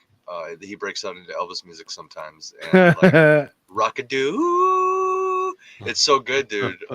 He wakes the sun up. You need Chanticleer to wake the sun up, and everybody's like a big fan of the rooster. You know, he serves a purpose. He's like, you know, he's got the fangirls on the farm, the little chicks. You know what I'm saying? He's got all the chicks. Yeah, it's good stuff. I have childhood memories of that, man. My family made sure I watched that shit. Oh wait, punish to John. I love your name, by the way, John. Who else but Don Bluth can make a rooster going cock-a-doodle-doo seem like a superpower? Dude, he wakes the sun up. Yeah, he wakes the sun up.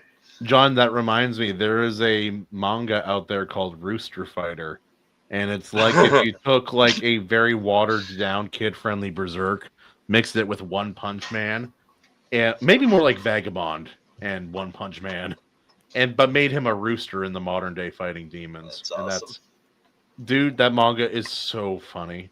It's so ridiculously funny because at no point does the main character, like Rooster, at all points he takes himself as seriously as a seinen protagonist, not a shonen, but like a seinen, like an adult man, like story character. Like, I have a dark past. But I must kill these. I'm like, and it's so because nobody else takes it as seriously as he does, and that makes it all the funnier. The rooster had a chicken harem, edgy. Cockzerk, yep. That Got it. oh Yeah. Christ almighty. Yep. The rooster wanted on a a rampage. chicken harem. That rooster did have a tendency to make chickens fall in love with him and then be gone the next day. It's a character flaw. Anyway. Is it really? Yes. Is this... yes. And one of the recurring characters who joins him on his quest is a female chicken he spurned. Who's like, he spurned her affection after they had a wonderful night together. And then she learned how to fight with an electric baton and followed him and tracked him down to try to kill him. It's a great story. That sounds awesome. What's it called? Chicken Fighter? It's called Rooster Fighter. And he has a cock-a-doodle-doo that is like, it's like my woo. It shatters mountains and brings nations to their knees. Yeah, he can blast apart It's a great book. Read it, guys. But But can it wake up the sun, Kahuna? maybe. Dude, He's no Chanticleer. speaking of books, you guys, Kahuna brought a gift for my kids. Oh, sweet. And they what was it's Blue Lock. Blue Lock. Yes, the six volume Blue Lock box set. And they At love least it wasn't Minotaur Milking Farm. Yes, thank you for that. I don't let kids read Reptilian milking nasty farm. stuff. I saw Also, Reptilian Milking Farm John A. earlier. Douglas found that Alien Queen version of Milking Farm recently. Oh dear he's God, I been- saw that yesterday. Oh, that was He's been horrifying. finding the dark ones, guys. He's been like digging a little bit, like turning some rocks over, and some shit's crawling out. You know what I mean? I don't, dude. I know of books where the love interest is a polyamorous Halloween edition kind of story. It's way worse than it sounds, but we don't need to go there. Yeah, yeah. I'm, What were you anyway, I'm saying? glad your kids like the Yeah. family-friendly Blue Lock manga. I'm so Yeah. happy. Oh yeah, no, I brought Jarrod Vagabond, and then I'm like, I think that Blue Lock is good for the kids. They can read that if they want. It'll be fun.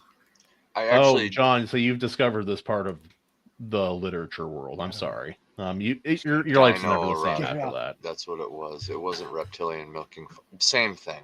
Reptilian Milking Farm. Same deal. Gross. Yeah. Oh, I don't have to imagine, Randy. We've had people randomly pop in the middle of. We spiked up to 30 earlier, and I think they No were like, way. yeah. And Yeah.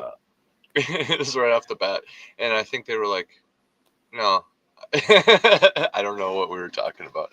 I think we were just starting, but that was cool. I was like, huh, this whole double stream thing seems to work. So That's Debbie does interesting. Dino. Oh my gosh. Also, let's do something a little more wholesome. Let's look at the chase scene that Jarrod added. Yes. The clip he added from it. Oh. Ooh. So I have to show you something about that right after. Oh. Yep. So that guy right there in the front, Yeah. that guy in the front is David Soul's son.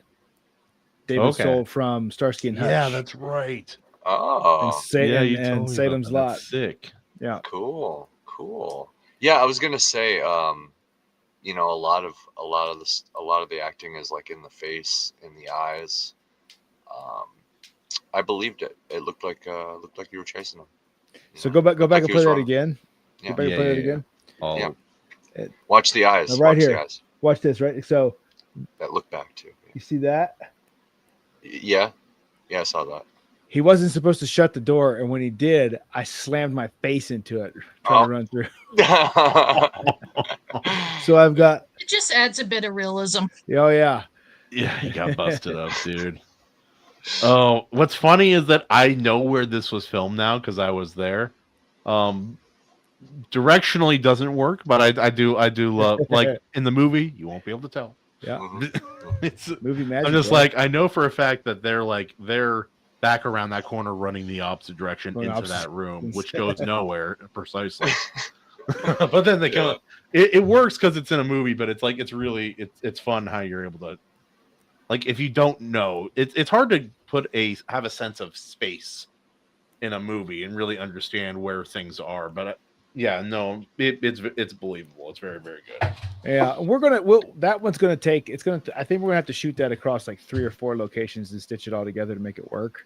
Because eventually that character has to like maneuver himself into a pretty high, a high off the ground spot. That's not gonna be conducive for his longevity. No. There you Husky go. and starch. That's really Yeah. funny. That's the American version. No, it's Oh, the old ones. and like, so the first clip when we come around that corner and we're charging towards camera before we cut to the tacking shot, there's like a tacking or trucking depending on whose crew you're on. This shot right here, Yeah. it cuts right before he beefs it hard, like Oh. He fell. falls so hard. In those clothes, like, oh, you poor bastard, and like we are running like full out. Yeah, I- No, You gotta- they're full tilt. Yeah. Oh my goodness! And he beefed it. It's like, oh, dude, I just killed him. Ah, no. I felt so bad because he's like, I told him because like his wardrobe, like he had to be in that kind of outfit. He's like, Yeah. oh, but those aren't really good running shoes. This would be problematic. And dude, just I actually, sorry. go ahead. No, I like the fact that you guys actually filmed it in the rain. It kind of adds a little bit more surrealism to it. Yeah. I thought it was cool. I was like, dude, we're gonna just put an umbrella over the camera. We're going because the rain coming off the side of that building there was such a cool element to interact with. Yeah. And there's was. he zigzags because there's a massive puddle. Well, you don't right see it, there. so it looks like he just runs into the road Yeah. for no reason. Yeah. Oh. Yeah, he's just dodging a puddle there. Because it was like too long, it was too wide to jump across. So the only way to do is to cut into the building and then cut back out to get around it. Oh man. Oh, Amaji, we'll play the other scene since I don't know, you might have seen this one or not. I don't know. This crew's doing a bang up job. Let them get out of here so we can finally get started.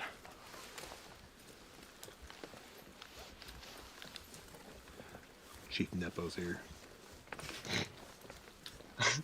Also, I'm wearing glasses in the dark forest. Also, I didn't think about That's that fine. until later. No, you're I good. was about to say, I know that loser. It's like if you needed Deputy Howard to be any more of a douchebag, he put on his aviators. That's in the exactly what I dark thought. forest. I had him. I'm like, a douchebag would wear the glasses, right? Oh yeah. Yeah. It's not to keep the sun out of your eyes. It's to keep your eyes out of other people's, sight. They're not worthy to see these beautiful eyes. Yeah. What's even more funny is it's literally Kahuna's second nature. I've been on a road trip with him enough to know. Yeah. You can be shirtless and in the middle of winter and still have sunglasses. That's true. That's true. Yep. Like we were there, and our victim was laying there too. His son played one of the techs also, and yeah, that was fun that he got to do that as well. But I was like, Jared, you should have had me be the dead guy. I'd be perfect, shirtless on the forest floor, surrounded by people in white coats. It's like every Tuesday for me. Every Tuesday, yeah. Ugh. Oh, But yeah, no, my the lighting, the cameras are really good quality, and having two cameras, it makes it so that you're able to like condense your work. Because if you only had one camera person, one photography director, you'd have to do every shot way more often. So many and a good different portion of the time, you're able to have both cameras going in the same shot. Yeah, we even did like in Missouri Bill, we even did some triple coverage because we were able to. There were some times when we were able to grab an extra camera. Yeah, and that helps, especially in that cattle drive, just being able to have all of that coverage. So yeah, cattle drive was a big scene. Yeah, I prefer having at least dual coverage, especially for conversations, because like having two people in a conversation and doing reverse shot, like is the way a lot of people do it, especially when you have a really expensive camera, a really expensive lens, and you don't have enough money for two. So you shot, do this side of the scene, shoot it, and then switch and do the other side of the scene. But then one person is just like phoning in the lines because they're not on camera while the other person's having to act. And like, I want that authentic performance right there. And so like the benefit of doing films in this day and age is you can have two exceedingly high quality cameras and dual coverage for way less than you can have, some of these really ballin' like film cameras, and it can only afford one. And that's if you're renting it. Well, one thing I did admire about Missouri Bill, and I didn't realize how much I missed it until I was watching that one because I knew it was all raw footage. Practical effects, practical lighting. There was no reliant on CGI. There was no overly fake background, and you didn't have to. I mean, even your train scene, it was pure, authentic footage. To this day, I still love that tree footage or that train footage of it coming down the mountain with the steam. Oh, That's great. Beautiful. Yeah. We don't see that in films anymore. I know, because I don't know why. I don't know why. It's just, I think I don't know. The films I tend to gravitate towards in terms of their visual appeal, I find are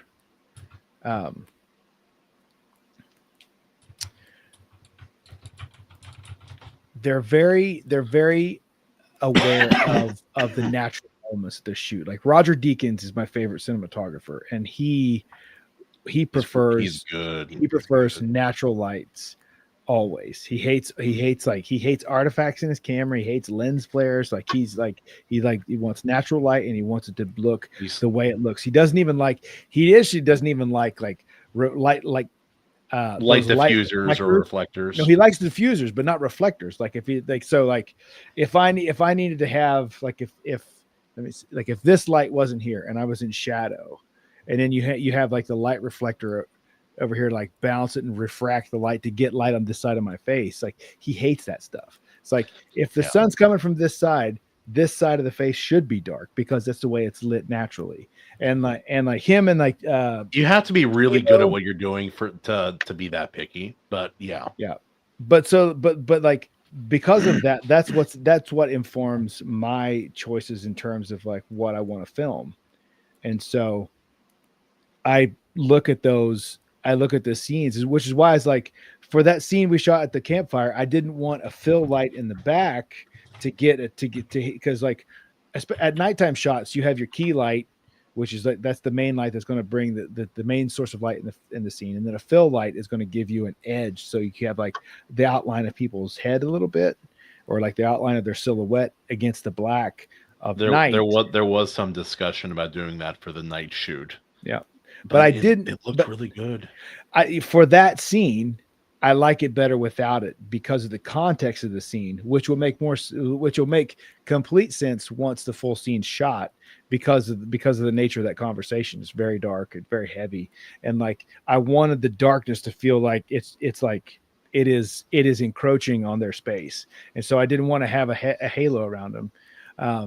But then there's another scene that happens at night after a suspect self-deletes that I will have to light differently because it's not a campfire. There's going to be so it's just like, but I want to do it with like what makes sense in the scene. And I don't want to like get my sweet key light over here, my fill light back there, and make sure it's just like this like highly produced thing. It's just like, no, there's going to be a cop car, there's going to be an ambulance, there's going to be like those kind of lights around, and whatever that looks like, and the thing about the cameras we have, like we can get our f-stop and our ISO so adjusted to match it. They were really good nighttime. They were really good nighttime cameras. And so it's like I prefer. I would like to have like what if you're standing in a parking lot having a conversation at a crime scene that's lit by police lights and headlights.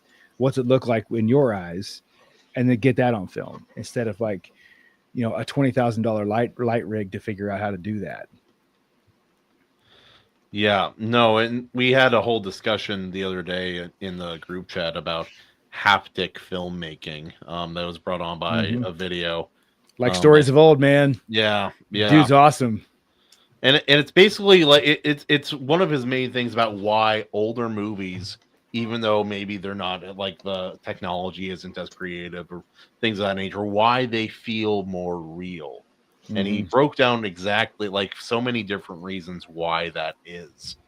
But like first, like it's only partially the fact that a lot of these scenes in new movies aren't real places.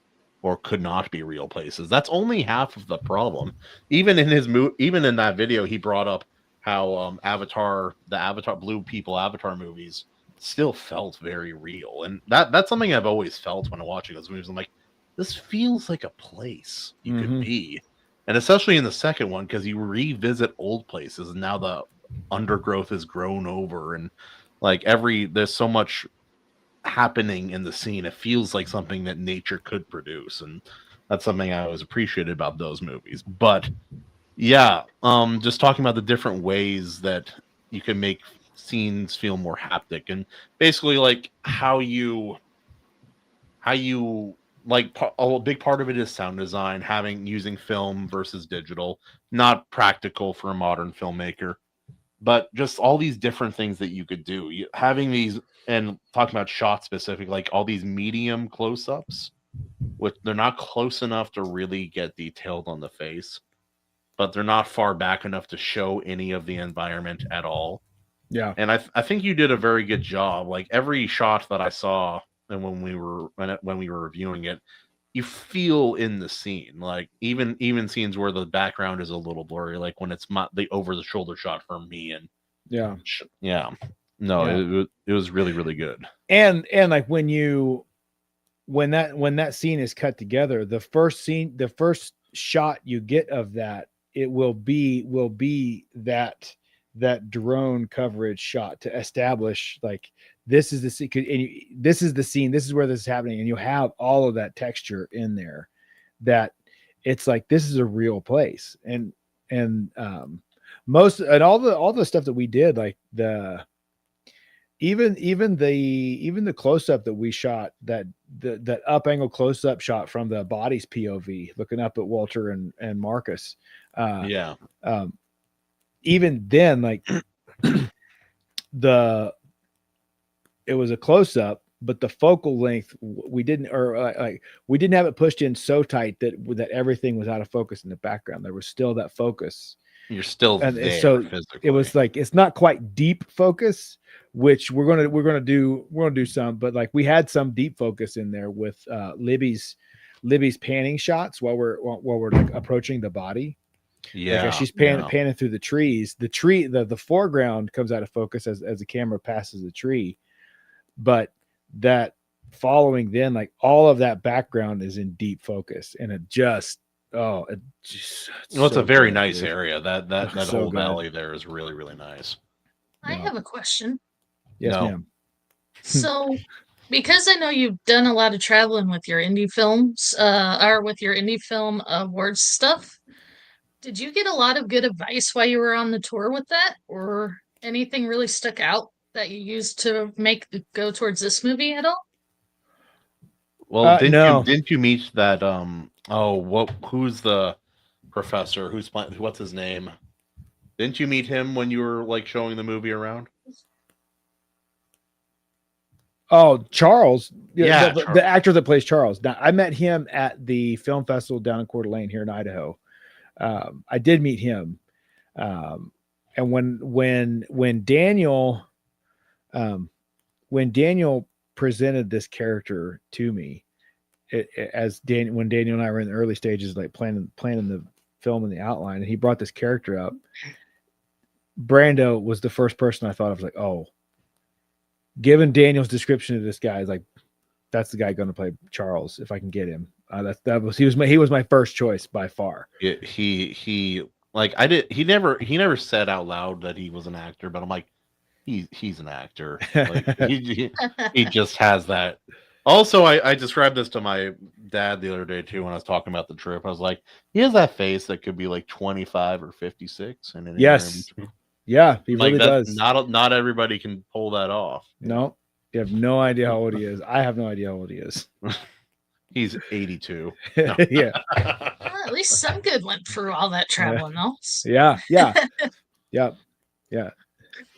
And like it was cool. It was cool because like, so he's the first like he's the first person that's like from outside of my established like friend group from the last film to come into this film.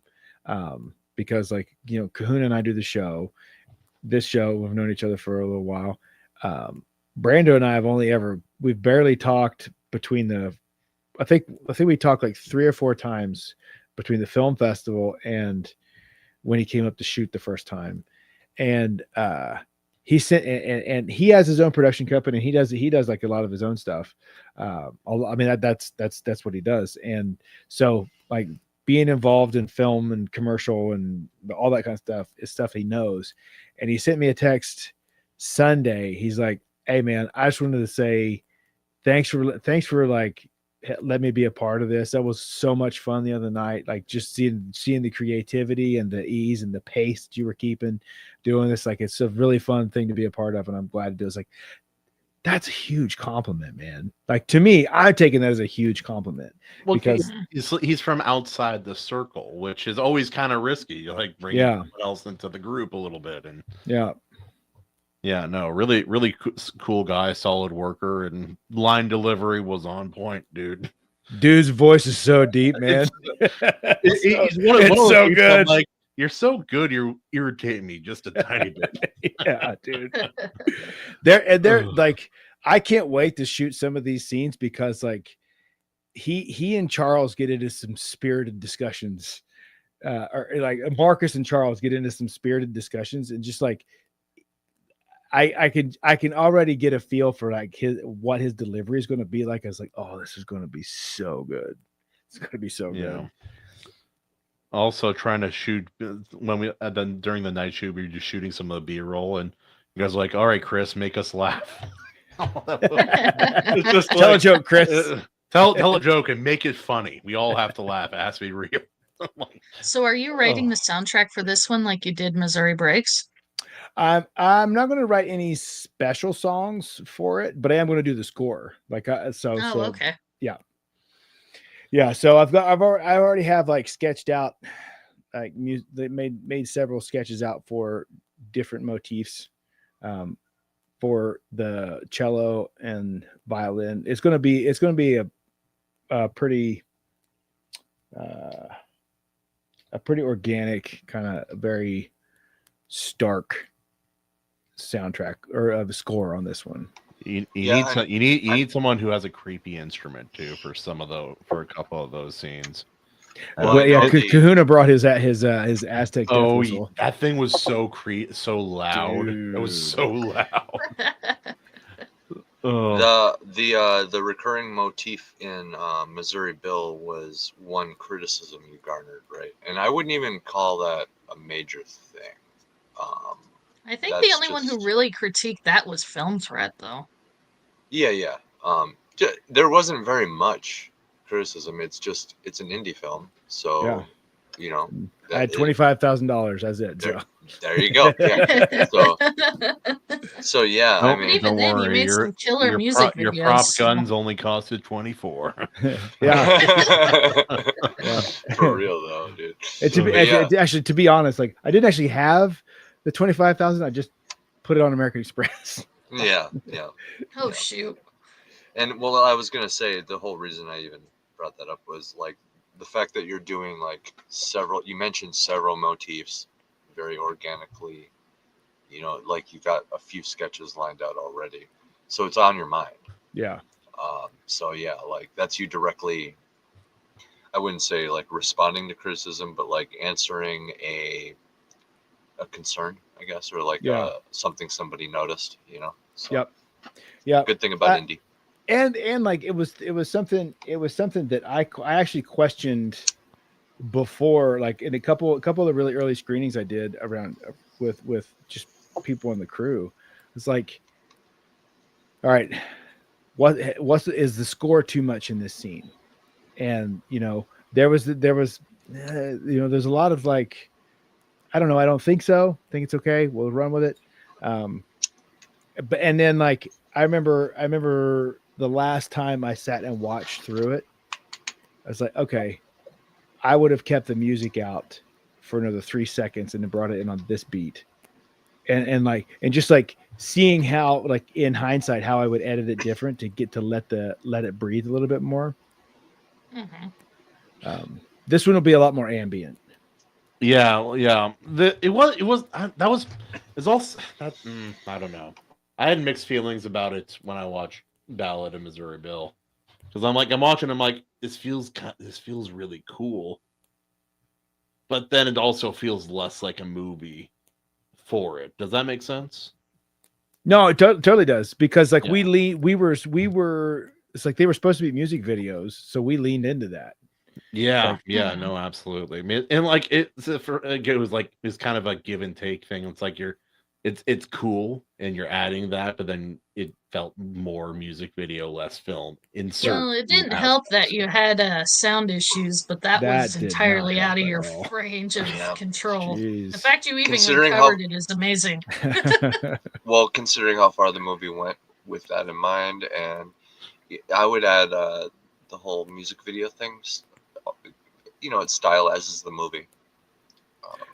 Yeah. It does. Yeah. It does. There's not very, not every.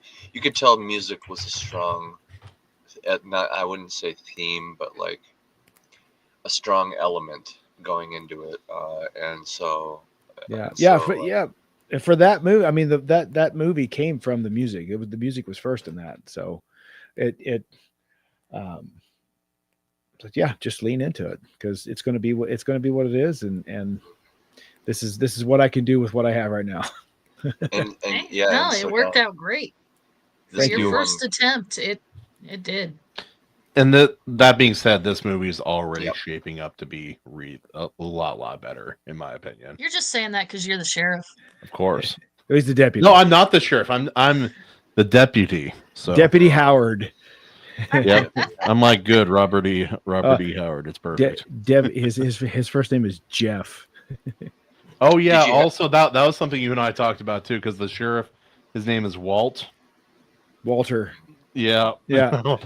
I'm like, so you know, like Longmire's one of my favorite like mystery book kind of things.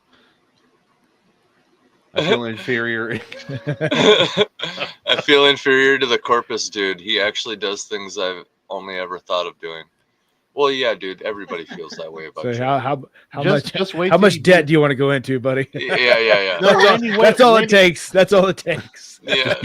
just spend lots of money you don't have. No. Exactly.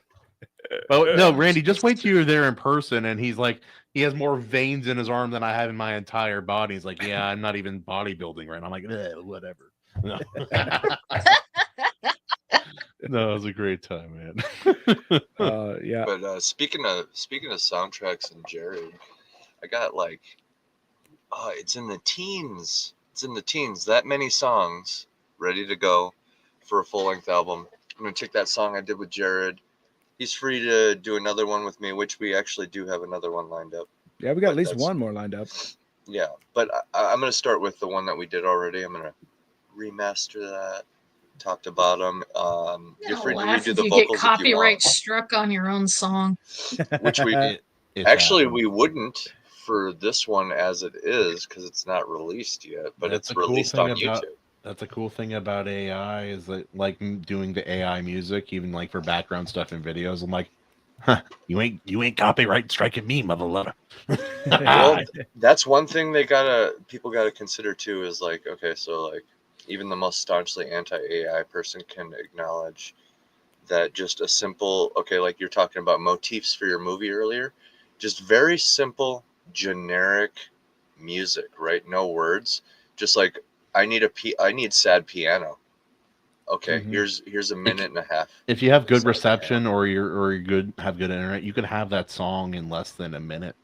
Yeah, It's real. It is annoyingly easy to make pretty decent sounding stuff. The problem is like it's not as customizable, but it's getting better every like 2 weeks, like 4 or 5 weeks. It has a major Very- update, it gets way better. very quickly. Yeah, but yeah, it's like I need exciting strings. Here you go, a minute, 2 minutes. Also, of it. guys, I decided we should do something a little lighthearted too. So I decided to, see what else the world of AI can bring us. So Let's do it. Oh no, Here we yeah. go. please no. What were we Hey, talking? once- Jiu-Jitsu, Randy, is freaking awesome. I is can't do it. Oh, yeah. Where did Jiu-Jitsu's this go? great. Here it is. Wonder why that isn't working. Remove other media. Oh, wait, hold on. Yeah, dude, jiu-jitsu is awesome. Do it. There's I think 1 or 2 people in our Discord that partake.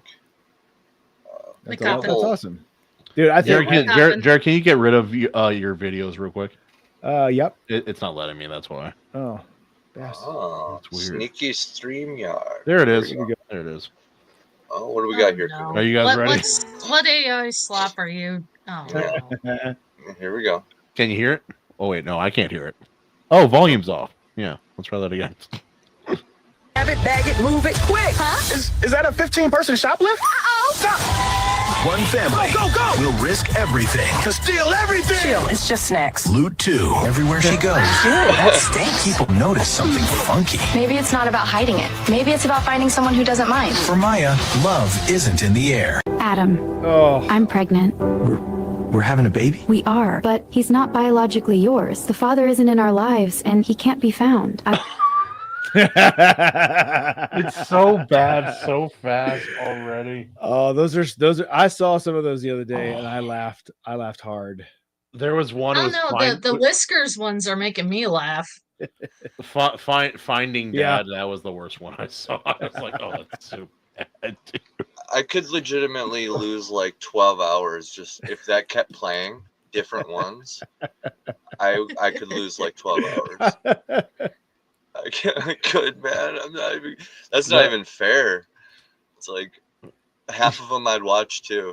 That's the messed up thing. So what's gonna happen when people can like, in that amount of time, generate an entire movie? Yeah, it's not perfect, right? But it's like, oh, here's a movie in 10 seconds now instead of just whatever a song. Did you guys see that song about Elon's Musk that was done with? It was done with Grok. I bet. Like not the music, but No. like the song, like the image, like the video itself was done with Grok.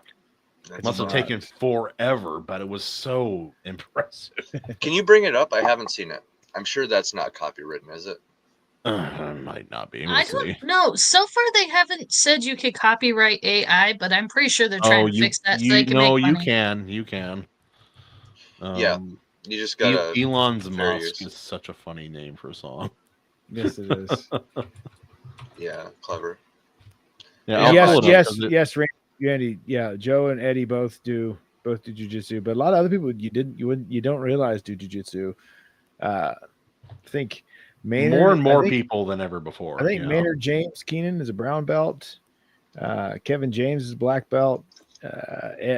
Freaking Ed O'Neill, Al Bundy's a black belt, jujitsu black belt. I think Tom Hardy's a brown or purple belt. Russell Brand's a purple belt.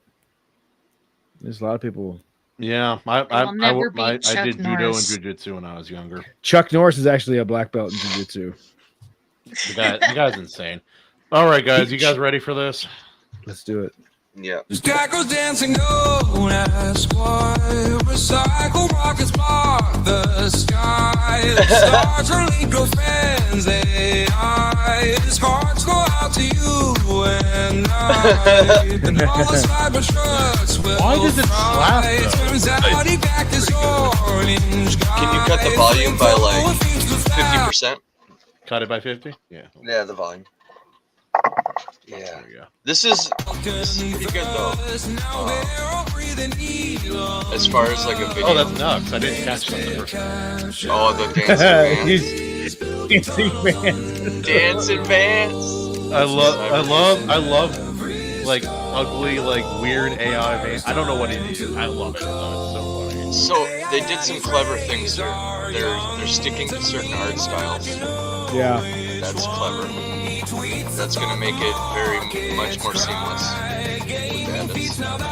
But yeah. Well, no, Is that Asmongold? Asmon, Yeah, with the roach. Rose. Yeah, behold. This is it. This is the trial run. I like how they're fighting Optimus. Why is it so good though? It's so good. It's irritating. This is the trial run, boys and Maji, boys, ladies and gentlemen. Literally, yeah. This is the template and everything. You could just watch this and learn everything you got to do for making music videos, at least. But this is really just a stone's throw away from like an episode of something, if you do it right. But like, Yeah. that's harder. That's harder. That's not good. That's not for a while yet. But music videos, here it is. Like music, You know? like we're like I've like even like on my channel, I have my little. I'm working on a full video for my manga content, but I have like my little anime like video that I do for like I put little outro I put at the end of each of them, and people love that one. It's fun. Yeah. but yeah, I might need to like look into that for just like a song or two, or maybe even figure out a formula. But one of my dreams, and I'm working on it, is to just kind of like what you're doing, Chrisman, with filming your movies. I wanna kind of do that, just constantly filming music videos with Katie. I'd like her to be like the clean vocals for "Empty My Lungs," and also just just like, because I can like film her doing her parts, she can film me doing my parts, and it's not that hard to find a third party to just get some takes with both of us together if needed. Yep. And with music That's videos, cool. you could just, That's a cool idea. Hey, in a couple of years, your son will be old enough to make him hold the camera. that's the thing, yeah. And I already You gotta have be this careful. idea. I've tried that. Results vary. I already have this idea too, where I want But him. it'll make it more sincere. Yeah. I have this idea too, where as soon as he can, I want him to lip sync an entire song. Like we'll edit it very good, but I want him to stand in for me for an entire song, like beginning to end. That's the entire video. He's the vocalist. He's like a. You got to get him a little flat billed hat and a couple fake tattoos. Yes, you're and like fake glasses too. It's gonna be little Andy. Literally, that'd be so cute, dude. I'm so excited for it. I don't know what else is going to go on in the video, but I have that idea, and we're going to try to make it happen before it gets do it. But yeah, I always thought it would be cool, like if I don't know, me and Katie can pack up the family and go to a specific location. You're talking about a desert. Well, like, what if we have like some idea for a desert video? Same thing. We can just like go camping there for a few days and get all the footage we need or something. It's a good excuse to travel as a family, do stuff like that. But we got to get there first. Yeah, that's the thing. So I don't know, maybe more local shots. We got Minneapolis here, that's always good for urban. That's what like I did in the past with Empty My Lungs. Yeah, Minneapolis is fun. I like Minneapolis. Yeah. It's like Minnesota. Minnesota's. Murder soda. Murderapolis. Kahuna is agitated by our inferiority. Obviously. Clearly. Obviously. I hold such a high level of disdain for all of you lesser beings. You have no idea. I sound like one of the Viltrumites from freaking Invincible. The more he talks, the more I see why you chose him for that role, Jarrod. Oh, because I'm so handsome and well spoken, obviously. Yeah. Well, it's actually his idea. Like we were on our first we had our first meeting, video call, kind of like cast and crew sit down, and he's like, he had the idea of a deputy that actually no, his words were it's like, you should make me a deputy and hit me in this. I was like, wait a minute, that's not a bad idea. And then like he followed it up with like, yeah, because like if you have this, you can have this interdepartmental tension that's just adding the conflict to the story. I was like, that's not a bad idea. So so we put it in there. I'm not going to hit it. It's like, you can be the asshole. I'm like, yes, I can. That's all right. My cousin's going to be the hooker. So. Talking about that was so funny, dude. You were telling me your aunt, her mom was like, "Oh, honey, you'd be perfect." No, so it's like, so I text my cousin because like she's like the only person I know that I can ask who wouldn't be insulted by it. And it's like, hey Cassie, so I have a part in this movie you want to play? And her first response to me is it the meth head or the crack is it the drug addict or the hooker? I laugh. I was like, it's the hooker. She's like, of course. She says, of course it is. So she goes and she tells her mom like later that day. She I'm gonna be a whore, mama. She says, yeah, Jarrod hit me up. She's talking to my Aunt Brenda. She's like, yeah, Jarrod hit me up and asked me if he wanted me to play a part in this movie. and my Aunt Brenda says, "Is it the hooker?" Hey, at least it will never be as bad as me. I didn't know what beaver was, so I showed my stuffed beaver on stream. The legend of the beaver continues, man. That's my favorite lore of anybody I know so far. It's some deep Maji lore. It's good. Oh, Maji. it was so. I didn't have the heart to tell you at the time. We were all laughing, like we wanted you to stop. We wanted to tell you to stop, but we didn't want to tell you why. That was so funny. Hey, I still have the beaver, okay? Well, yeah, those surgeries are expensive. I don't doubt. I knew it. I knew he wasn't going to let that one go. No, we don't get that. We don't talk about our beavers on stream and let it go. Someone's getting it. Oh man, no, it was a ton of fun shooting that, and yeah, no, it was. Yeah, just the way the sound worked and trying to get also those horses were paid actors. Those horses were so well behaved. No, horses are amazing. The horse that Isaac was riding was in one of the horses in Missouri Bill. Yeah. Oh, Rascal was a good one. If I was gonna, those horses were kind of small though. I was like, if I rode a horse, I'd have to get one of the draft horses. Yeah, they have some big like half draft horses. I ride Albert. He's a big one. He's a big one. That sounds like a slur now. It's like that. You need a war charger. You need a war charger. That's what you need, Chris. Yeah. We're a Shire draft. Yeah. Shires are really pretty. Last time I sat on a too small of a horse, I learned English just to tell me get off. Oh, but yeah, man.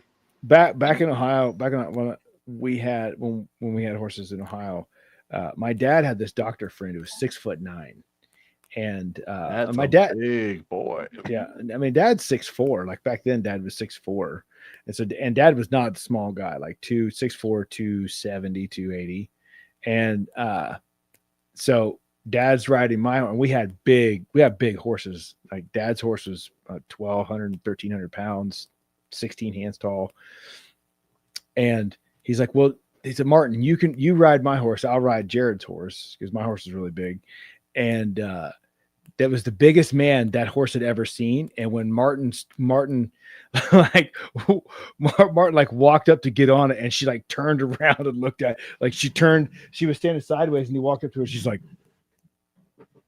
looking at him. It's like, you gonna get on me? I don't know if I like this. Are you human? Are you like them? Are you one of them? Well, that's the thing with most people don't realize horses are very sensitive creatures. Oh, yeah. I build buildings for them. I know how horses are something. Yeah. Are their buildings extra tedious? Like they need stuff? Is that what you're saying? No, he's just around him enough to realize. No, I'm just around them. I get to see enough of their nature. We had one woman, Charlie was her name. Always went by Charlie. I always thought that was the guy's name. Anyway, that's Shane's wife's name. Yeah. Yeah, that's true. Yeah. But yeah, we were building her building, and we're up on the roof framing, and she's walking underneath it with a class full of people learning to ride horses and her horses while we're building. And we're like, get the out of here. She's like, it's good for the horses. I'm like, I don't care. Get out of here. Yeah, that's pretty high risk. Oh, it was fun though. Oh, hey, Australia's awake. Hello, Campbell. Hey, Campbell. Welcome. Dude, what's up, man? How are things in the land down under? I miss horses. I haven't messed with them since I moved from Idaho. I like horses. I've only ridden about 8 times in my life, but yeah. I've been doing research on what I can do on my little plot of land that I'm getting, and horses are out of the question. I need at least 10 acres. Well, horses require a lot of land, a lot of food, a lot of money, a lot of vaccines, a lot. They're a handle. Unless you're very wealthy to be into horses, that has to be your life. That's kind of how it goes. Yeah. Yeah, I was like, what can I get? Basically, the line is like chickens and dogs, which I'm okay with. Just like Chickens, at least that you feed them, they feed you. They have a return. I'm looking at like, what is it? Like up to 21 eggs a week if I play my cards right. Hey, animation. So. No way. Ayo. What's up, man? What's up? Animation. Also, we had random... the... Go ahead. Go ahead. No, you're good. A random fact about me, the reason why I know so much about horses, just for the hell of it, I got certified in horse massage therapy when I was in college. Hell yeah. Whoa.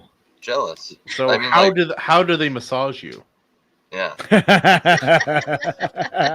Is it hard with the hooves? Oh man. It can be. Yeah, you definitely don't want to come in direct contact with those at full speed. Tends to ruin a day. Kill you. Stupid dude. Mm-hmm. Oh man. Knock a few IQ points out of your head for sure. Maji, why would you leave Idaho for Tacoma or Seattle, wherever it is you are? She lives on an island that if Canada ever invaded, they'd go there first because it's closest. Oh, do you live up in the San Juans? Yeah, pretty much. Okay, I get it. No, you don't. Family issues. Well, not issues, but family stuff going on. But I want to get back to Idaho. I want to go home. This is the best place in the world. Don't tell anybody. Is it? I mean, debatable. I'm an Army brat, so I didn't really have a home. But all of high school was Idaho, and then for my college years was Idaho. I want to go back. Were you down in Pocatello? Twin Falls. Okay, yeah. So high school was Meridian, and then Twin Falls. But I actually really wanted to go up to U of I because I fell in love with the land up there. Yep. But I went where they offered me free schooling for scholarships. So yeah. Well, I have yet to be in any part of this whole state. I've been all over the state, and I love every square mile of it, man. Mm-hmm. Top to bottom. No, your Iraqi desert kind of feel vibe. Your best bet is going to be southern Idaho. Yeah, I think so too. A lot of the military, that's why like Hill Air Force Base and stuff, they train down there because it looks like the Middle East. Yeah. Yeah. That's a pretty strong lead there. That's some good advice. That's awesome. I bet we can find some photos. Do you have a place in mind, Maji? Probably outside of Shoshone Falls. Yeah. Can you spell that word? Okay, so you could also type in Twin Falls Canyon because right across the bridge from Twin Falls is actually BLM land, so they can't build on it. Okay. Yeah. We were down there for a week this summer in June. That's beautiful down there. Unless they changed that, they could have changed that while I was gone. It's been a few years. Some states are getting rid of all of their BLM land. Like I know Utah is really, people are getting pretty upset about it, and they're like, hey, any hill now is property. So yeah, specifically Snake River Canyon is another one, I think. Yeah, that's the whole canyon line right there. That actually Shoshone Falls dumps into that canyon line. There is absolutely nothing out there. That's why I say that should probably be your best bet. It looks like you could find a good, because I'm looking at the overhead views, and there's like patches where like some of it is straight up green with water, but then there's some patches that like that's a patch of Afghanistan or Iraq right there. Yeah. So you could probably in find the summer, a nice little it's all patch. dead. Yeah, especially like between like Twin Falls and Stanley, or no, between Twin Falls and Haley. It's just like that is the boringest drive ever. It's so pretty though. I love it, man. Also, real quick, we got some slander in here. Campbell is in here saying America's not a real place. You're from Australia. Dude, everything in Australia wants to kill you. Yeah, Australia is not a real place. Yeah. Which one is the worst one or best one? The shark course is kind of funny. I don't feel threatened by the shark course. I feel like we would just end up farming it for meat. But that spider snake is Lovecraftian. That's Lovecraftian. That's nightmare. That's horrifying. That's gonna like crawl on your face. Yeah, fuck that thing, dude. Actually, I think the anglerfish is worse. That's like the worst animal on the planet. What is Pretty that? It's horrible. just Campbell. it's just the same animal. There's nothing different about it. Yeah, but an anglerfish on land? Are you kidding me? Oh, it's on land? I can't Yes, tell. that's the save the animals in Australia. Animals in Australia. Well, Oh, okay. like It's on I've land. told AC this for sure. Maji, Jared, have I told you about the anglerfish? I just pictured an anglerfish with two little naked human legs running across the road. You're like, what the fuck was that? It's an anglerfish. The shark course On is land. hilarious. I agree. Oh. But Granted, I was saying, Nah. have I told you about the anglerfish yet? No. Why it's the worst animal on the planet? Do you know how they breed? Oh yeah, I know this. That's not Yeah, as bad as a frog I and- put you onto this. Yeah, no. So the females are larger. The males will attach themselves physically to the female, and then the female will absorb them and then reproduce asexually. And she could absorb multiple males at a time. Yep. And they just And become a save their- part of her body. Yep, and she saves the pocket of their DNA inside of her body. So she basically has collections like, okay, I'm gonna have this. She this collects the babies. gonads essentially. And Whose babies do I want to have? Which Pokemon do I want to choose next? I have 2 left. How about this one? I like this one today. That and is bizarre. Not Also, only do you- that, it They're big. resembles a sperm and an egg, but Yep. on a macro scale. It's actually crazy. It's actually I really don't like how big do you think an anglerfish is? I have no Oh, idea. probably. Well, most I'm people guessing- picture them right around here. They can be 6 or 7 feet long. Whoa! The bigger ones, yeah. That's Seriously? nightmare. To 2+ Hold on. meters. That is yeah. nightmare fuel. Hold Yeah, on. like you don't see big ones in pictures, but they get big. I have They to get pee. I'll big. be right back. Okay, Oh, go for it. I'm The shark gonna shark double. horse is so funny looking. Yeah, like it just makes me hungry though. I'm not gonna lie, Kahuna. I'm just like that. What would shark horse bacon taste like? Like what Fishy? would that? Would it be fishy or would it be Pretty- bacon? figure out how it would eat. it, Because it would I mean, it has no neck, so it has to maneuver sideways like a horse. But at the same time, it can only get what's it's directly in running- front of it. its mouth is going like this the whole time because it has to gallop Yeah. and run. That's what I was thinking. Is Hunting it would would be have to charge tricky. into you. It would have to charge into you with its mouth open, and then just kind of do the crocodile thing, right?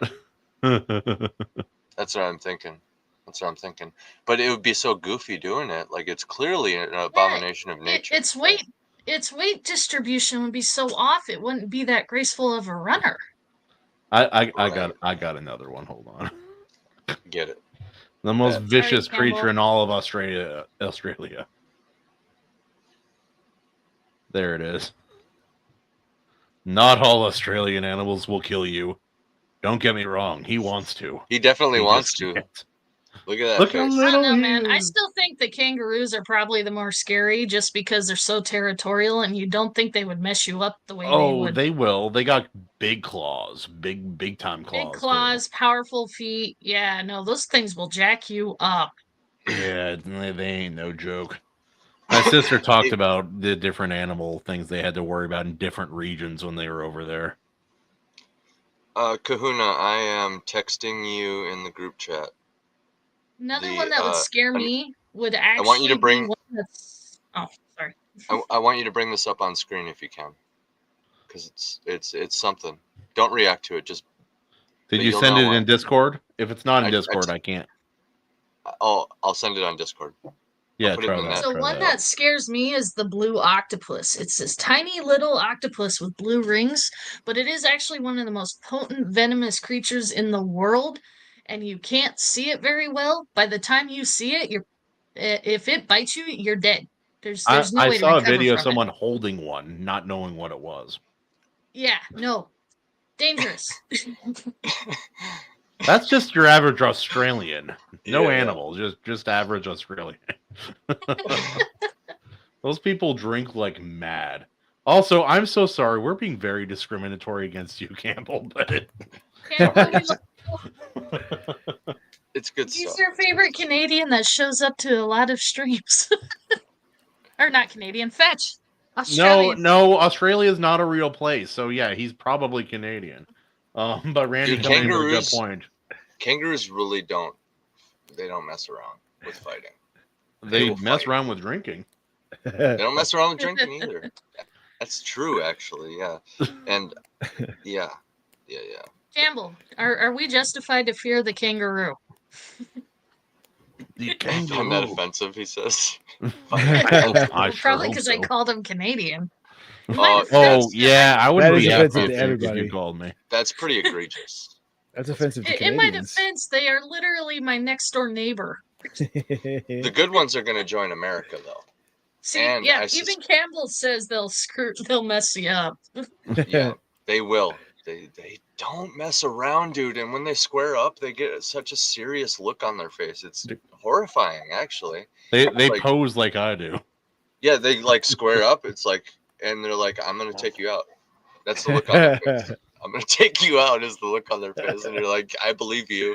Absolutely. You're like, "I believe you, kangaroo." I heard of a guy. I don't know if it's true, but I heard of a guy that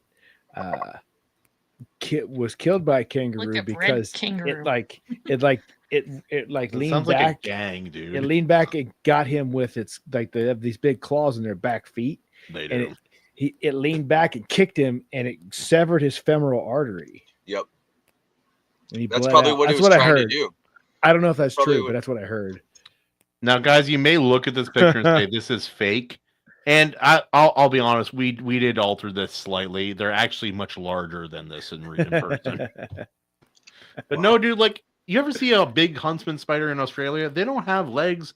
They don't just have legs. They have feet. You can put little kitty boots on those things. Freaking huge. I'm not even spooked by spiders, but it's that thing you have to charge it rent if you find it in your house. I have to admit, man, friggin' Australians are a totally different level of human to be able to live there. They're like sent the the more hardest rugged mountain criminals. men. You sent the hardest criminals from Britain to an And island. yet those idiots gave up their guns, man. I know. That's Love you, There are Australians. so many Man. Wild West stories from Australia that were so Dude. cool, and like the fact that it's not a thing anymore. Ned Kelly, man. Ned Kelly's You can such a good reverse that. story. If you take it away, it can be brought back. You just need the right people. There's hope. It's not. I Like don't know. it's I still find the emu wars entertaining, but we have no room to talk because we had the beaver drops. That is a very fascinating story, the Emu Wars. No, you know, how many Wars are so good funny. examples from America, you know, is it going to take? Like, maybe, I don't know, maybe another country will come along and adopt the American model, because I have heard rumors of a sweeping, because we've made progress with gun rights. There was that last sweeping thing that basically said, no, stop messing with gun rights, right? Because there was places like New York that were like arresting Americans just for possessing their legal firearm, just transporting it through New York, for example. And so they passed the thing. But I heard rumors of another thing literally saying, you know, That's a red kangaroo. yeah. It's a red kangaroo. He's so jacked, dude. Like he's like the guy at the gym, just like, what's up? I walk like this. Hey, what's up? Anybody want to do some bench with me? Too much protein and testosterone. Was that your girlfriend or was that my girlfriend? Huh? Like he is all push, no pull. I bet you his legs are tiny. Probably got that way. Oh, I always thought that was a comedic look. Like I thought it was a cartoon, like just a cartoon thing when I was younger. I'm like, oh no, you see a guy with really built upper body and has never worked a leg day in his life. Be all right. Mm-hmm. Oh yep, you can see tiny little legs. Kangaroo legs, they go horizontal. They go backwards. Like if you turn that thing sideways, his thing is his thighs like that wide at least. I was gonna say his thing. Right. There's a term for it. I think it's because my there's a couple reptilian species in my world that have similar legs. The inverted ones, like canines. Is that what you're talking about? Like it's something dactyl.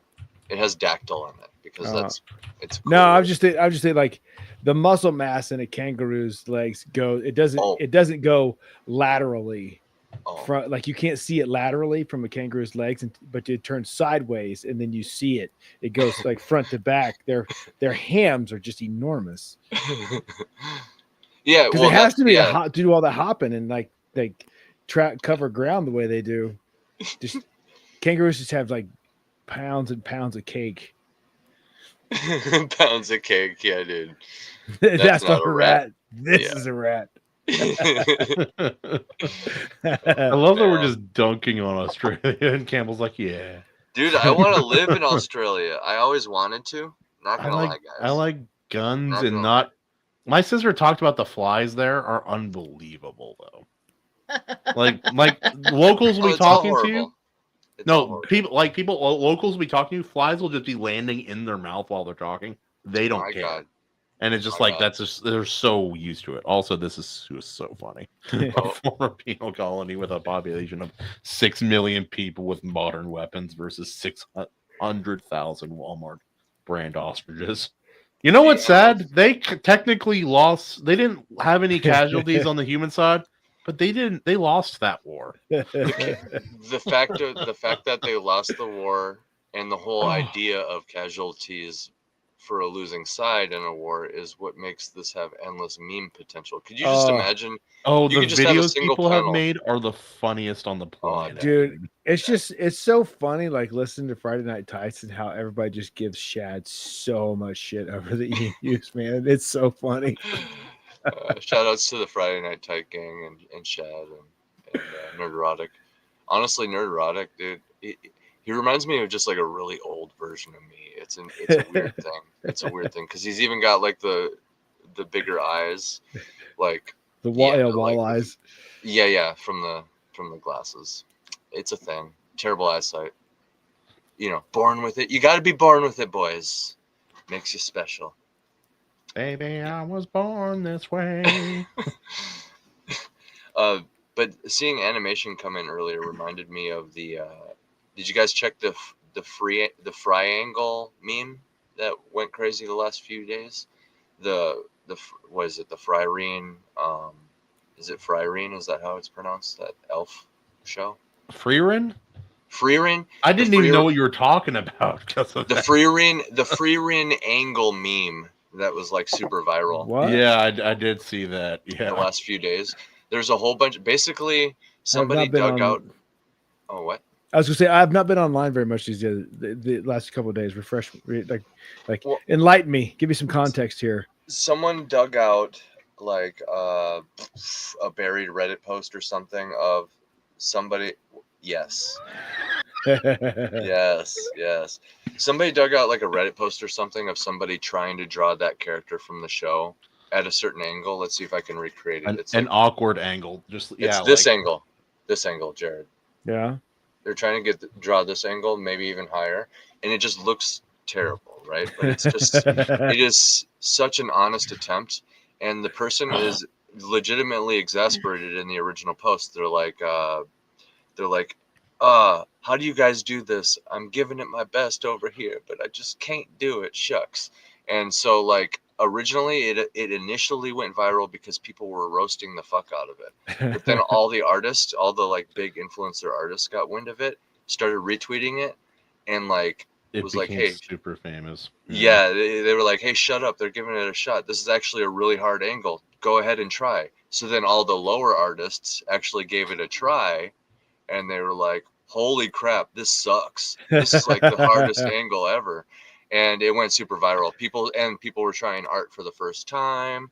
And basically, the reason I say animation reminds me of that is because, like the last day or two, post viral meme, all those same artists, like the ones who could, I guess it put them in the mood for it or something. But they all did a bunch of brand new animations just because they felt like it, and they're all like 1,000 frames per second.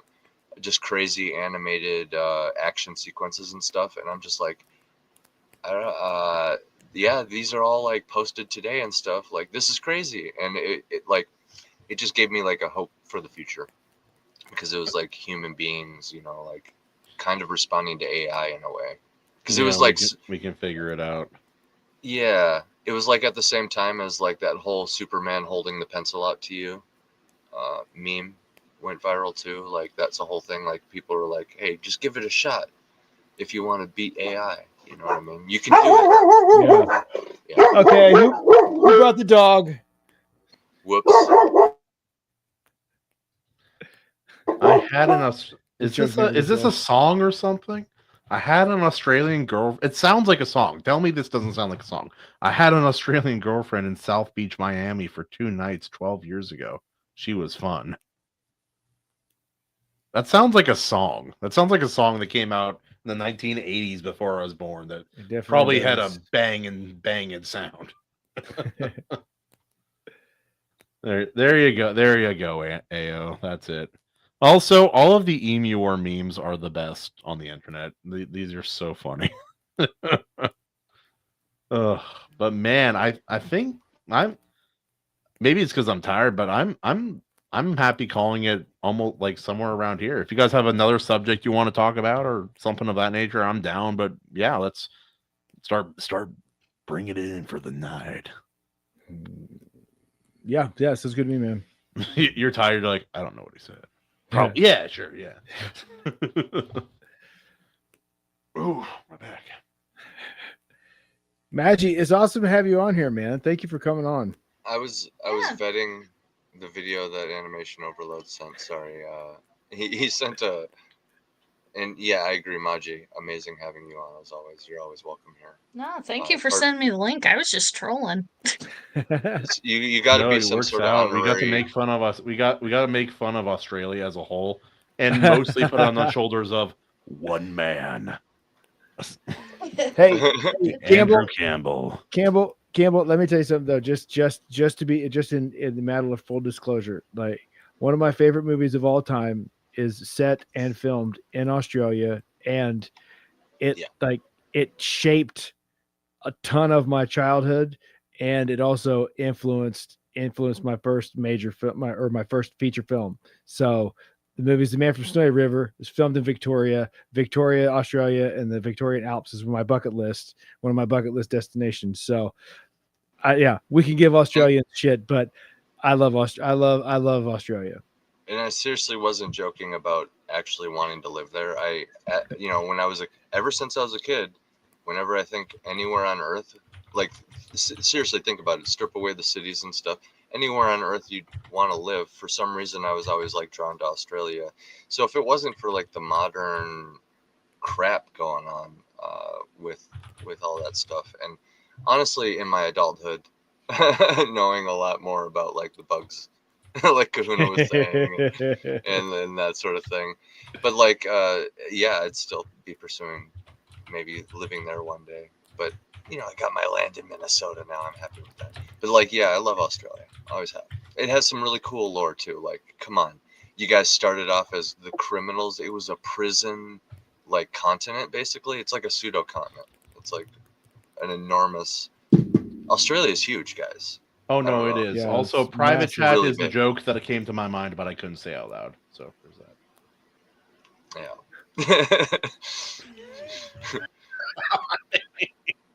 But yeah, man, it's like I'd say the origin lore of Australia is kind of on par with America in a way. It's like the outlaw version. Well, they had like all the Wild West stories you've heard about that period of time in the U.S. Australia had their own version of that, and there's some wild stories from way back then. There's look up Ned Kelly, man. Ned Kelly. Yeah. That story is nuts. Also, Quigley Down Under for a mostly good time. Heck yeah, dude. That's a good movie. Quigley Dude, Down that movie great. helped. Like, I already loved the Sharps rifle, but after watching that movie, I really loved the Sharps rifle. I want to get like an old one someday. Like, I want one. No, but I do want one. 50 caliber breech loaded. Yeah, just about. There's a place in Australia that gets so hot you really can't go outside at certain times of the day. Yeah. At least that's what the 39 clues told me. Interesting. What's I believe 39 it. clues? There's a mountainous structure. Dang, Jared, if you ever get the chance to just Yes, the castle. to go, Very just good get a movie. bunch of footage from Australia if you ever get the chance, buddy. Because like, there's this mountainous structure there. It's one of the oldest places on Earth because I don't know if Ayers it's, I don't know the name of it, but it's basically the eroded core of a mountain. Yeah, it's in Like- the outback. It's just this giant red dome. Oh yeah. Yeah. It's been there forever. It is like the oldest thing on Earth, basically. Wild. There's stuff like that there. And yeah, Australia, it's some cool shit, man. Some cool shit. Some cool pirate lore too. You know, they had to like sail through and around that whole area at one point. Yeah, There's just get rid of your government. You guys will be fine. Yeah. Yeah. Become the 53rd state of America because Canada Yes. and Outlaw Sharia Yeah. law. That'll be a nice step. Big step. Yeah. give yourself freedom of speech, actually. First It's step. like what everybody's talking about how boned Europe is and Canada and like America we're worried about too, but then it's like we kind of forget Australia's having problems too, man. There might be some positivity to all this bullshit that's going on in the world, guys, because it's like we're all like watching what's happening. Bill, I see what you did there, dude. Yeah. I see what you did there. Yeah, I see what you did there too. Tricky. Yeah, but so like everybody sees like what's going on with Britain and stuff, and I don't know, maybe this will kind of remind now that the internet exists, for example, maybe this will kind of like show and remind the entire world how important stuff like, you know, I'm not going to say everybody should have guns in the world. I personally think that that's a winning model for America, because then, you know, I saw something earlier. They said the police would be defenseless, but really, it's the good guys can help the police. Is what The ability for a populace to overthrow their own government, if it's tyrannical, seems like a really important thing to have in place. And I think that is one of the most singularly effective wall like defenses against tyranny, in my opinion.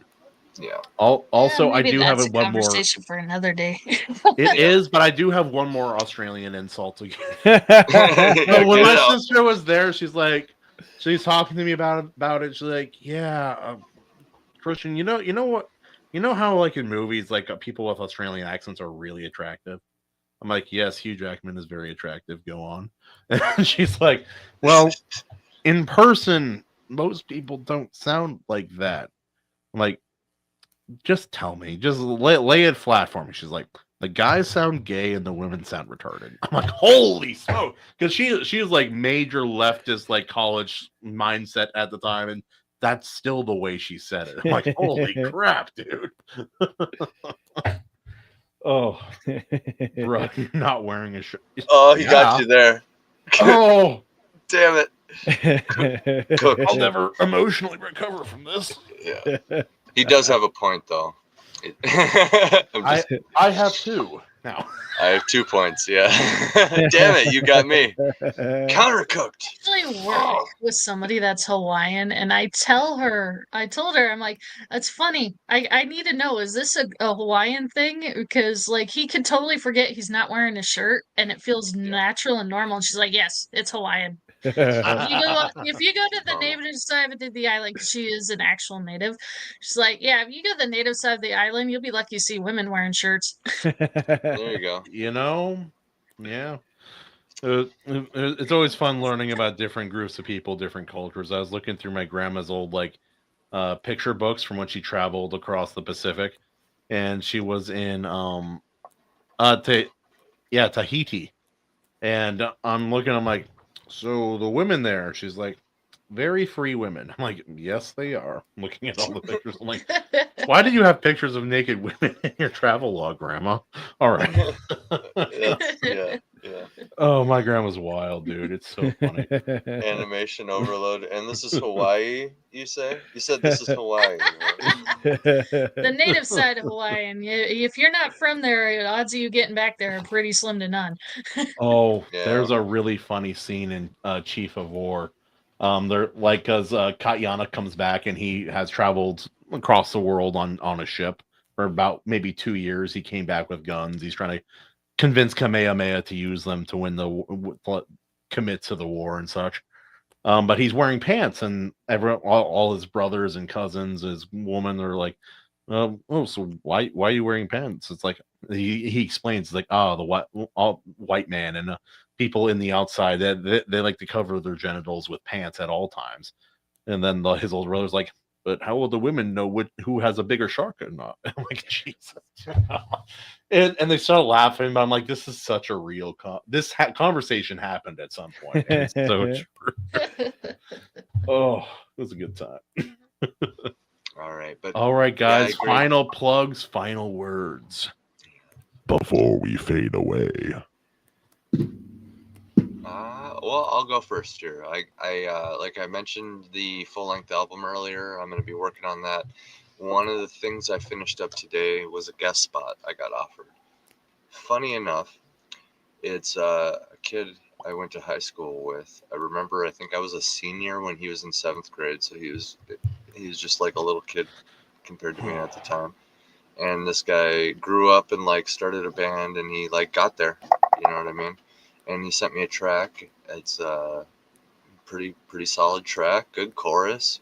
He gave me the entire bridge, which is solid breakdown and everything. I can basically do a full spectrum of anything I want for it. And I used the whole bridge. Comes right back into the chorus after. I'm excited for that. That's going to be one of the first things I finish alongside that album. I'm approaching the end of my script edit. I think I'm almost page 80. So right at the end of the story for A Saga of Sunsets with Luke Stone. If you want to go back the current campaign numbers on that. I really got to start talking about this stuff at the beginning too, guys, because it is important information. But so the numbers on the hello. Nothing gayer than kissing your wife. I love it. Freezes. I love that it froze on it too. Oh no.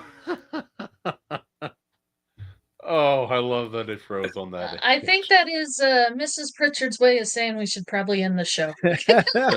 She doesn't want me creeping on her man again. So, all right, Maji, you want to drop any sweet succulent info on your book?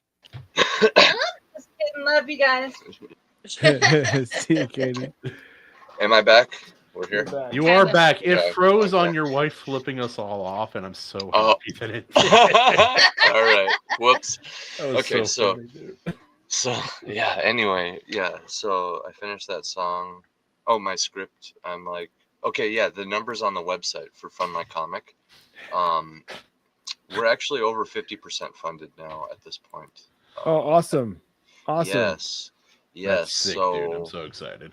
those of you who've been holding out on the outskirts, go ahead and jump in while you can to get one of the collectibles, because I'm not going to reprint any of these. There's going to be a separate version that goes on Amazon, so you can have access to the book proper through Amazon channels.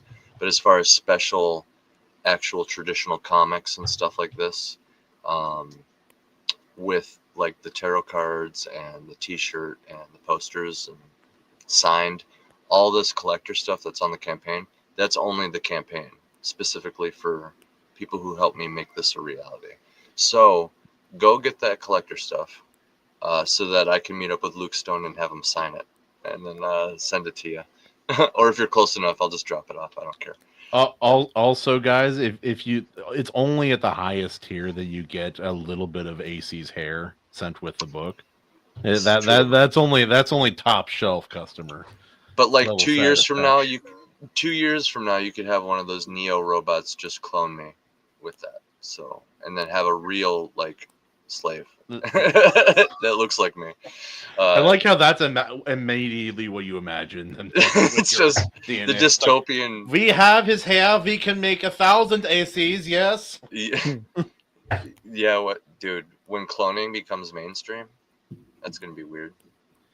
Oh, but anyway, so yeah, over 50% funded. Go get it. Go get it. We're the number Get it, one boy. breakthrough artist of 2025. Empty My Lungs. Go follow it. That's on Groover. But yeah, anyway, that's that. Like and subscribe. Kahuna. I suppose for me, I could just talk about how I've been doing a lot of shorts, talking about anime, manga, books, and also the Bible every Saturday. That's Hell something yeah. I got going on. You know you want it. Don't know what I'm talking about.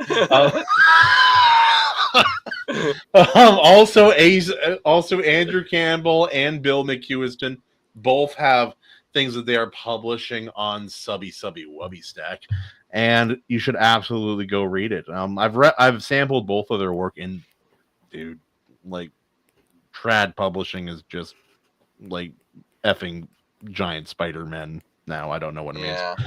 Absolutely go check out their stuff. Yeah. And now, switching to me. Well, hold on. Not yet. Backpedal, yes. Maji, Christman, you guys got anything? Yeah, rewind. Go ahead, Maji. Yeah. It's coming. It's heading right for us. It's I've seen the cover. It It's is- dope. coming.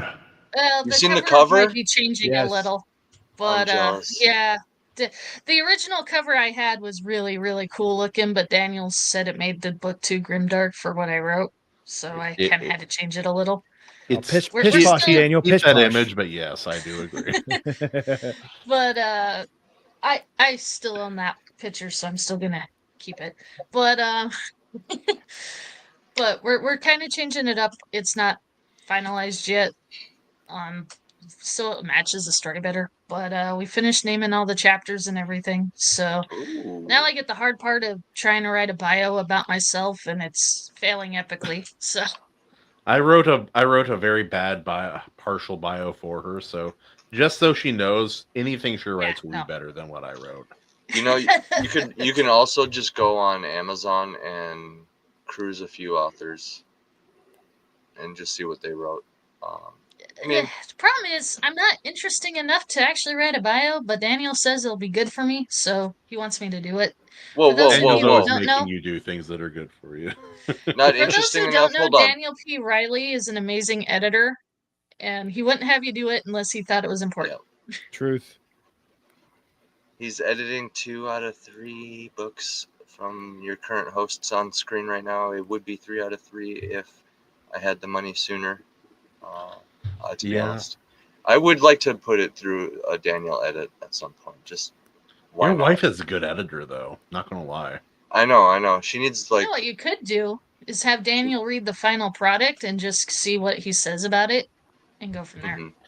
AO Well, is here to help. He says, just mention your beaver. Yep, and then it'll sell. Okay, so all right. I am not completely obsessed with beavers. There is a beaver in the story history. Would you guys like to know the story behind beavers? Yes. Yes. Tell me how. I'm not going to say what I was about to say. So yes. I'm so glad I stopped myself. Jarrod might know some of this because he is from Idaho. There was a thing back in like the 50s and 60s called Operation Beaver Drop. Yep. I know about that. Keep that in mind, because my great-grandma, growing up, always had this glass case with a taxidermy beaver chewing on a stump. Okay, so now we're going back to Southern Idaho. Remember how I said Southern Idaho looks like a giant desert that they would, I don't know if they still do because it's been a few years, but they used to use it for training because it looked a lot like the Middle East? Yep. So nothing grows out there. But down in Southern Idaho, I don't remember exactly where, my family had a big old farm. And for years, my great-grandma was pestering my grandpa for fruit trees. He didn't want fruit trees on his farm because fruit trees required a lot of water. And so him being a farmer thought that was a waste of resources. I thought you were going to say Grandma- he thought they were gay. No. I thought you were going to say No. that. Want me to get a fruit tree? In I'm not Southern fag. Idaho, in Southern Idaho, water is very, very. It's its own Precious. commodity.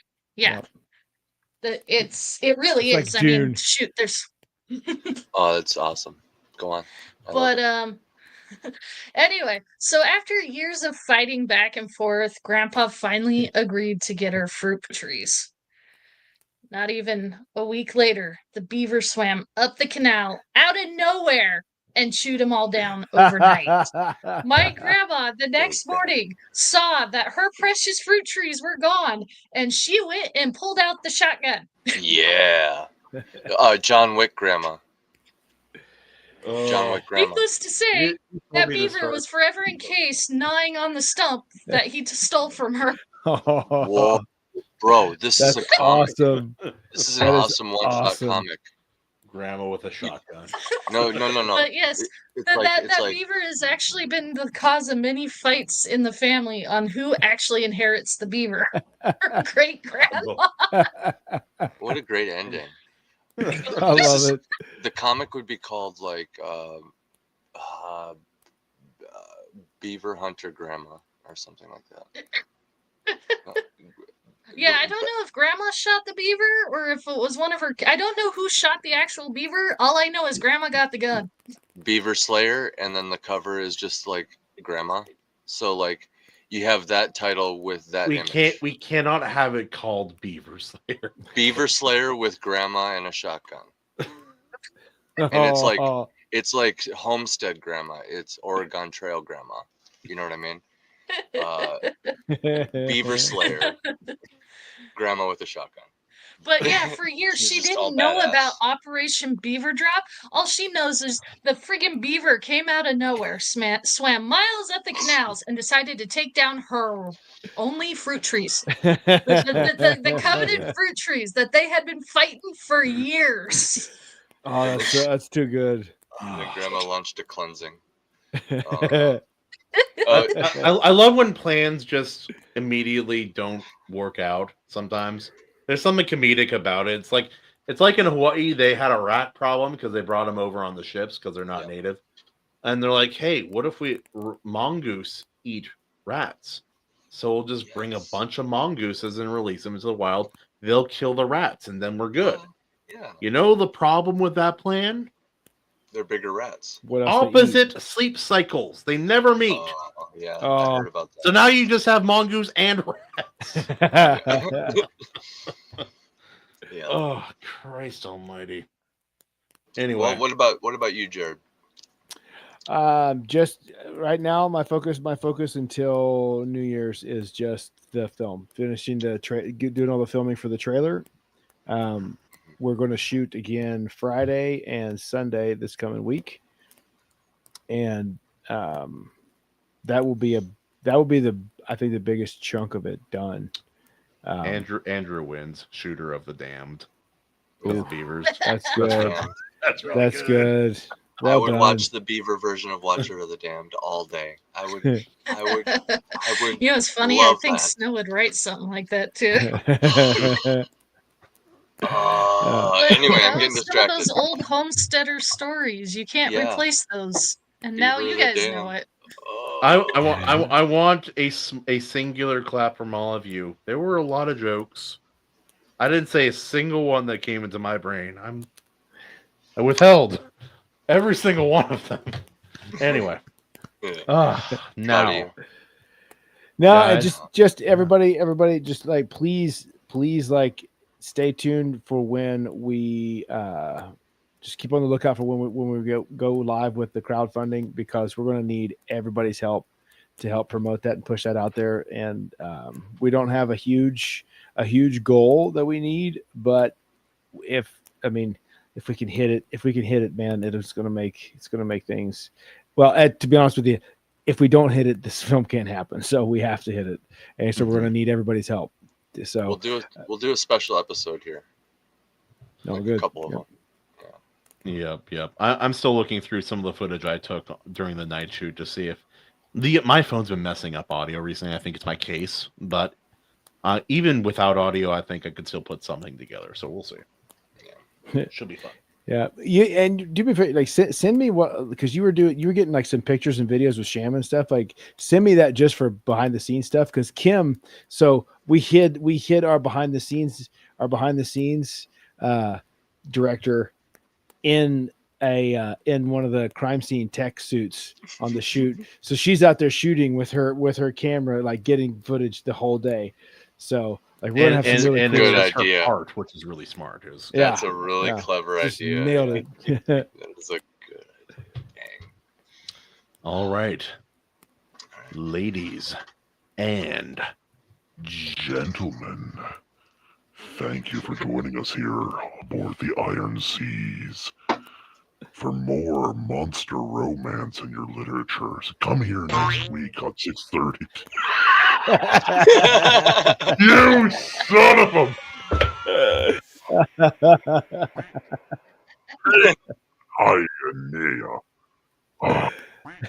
I'll see you next Thursday.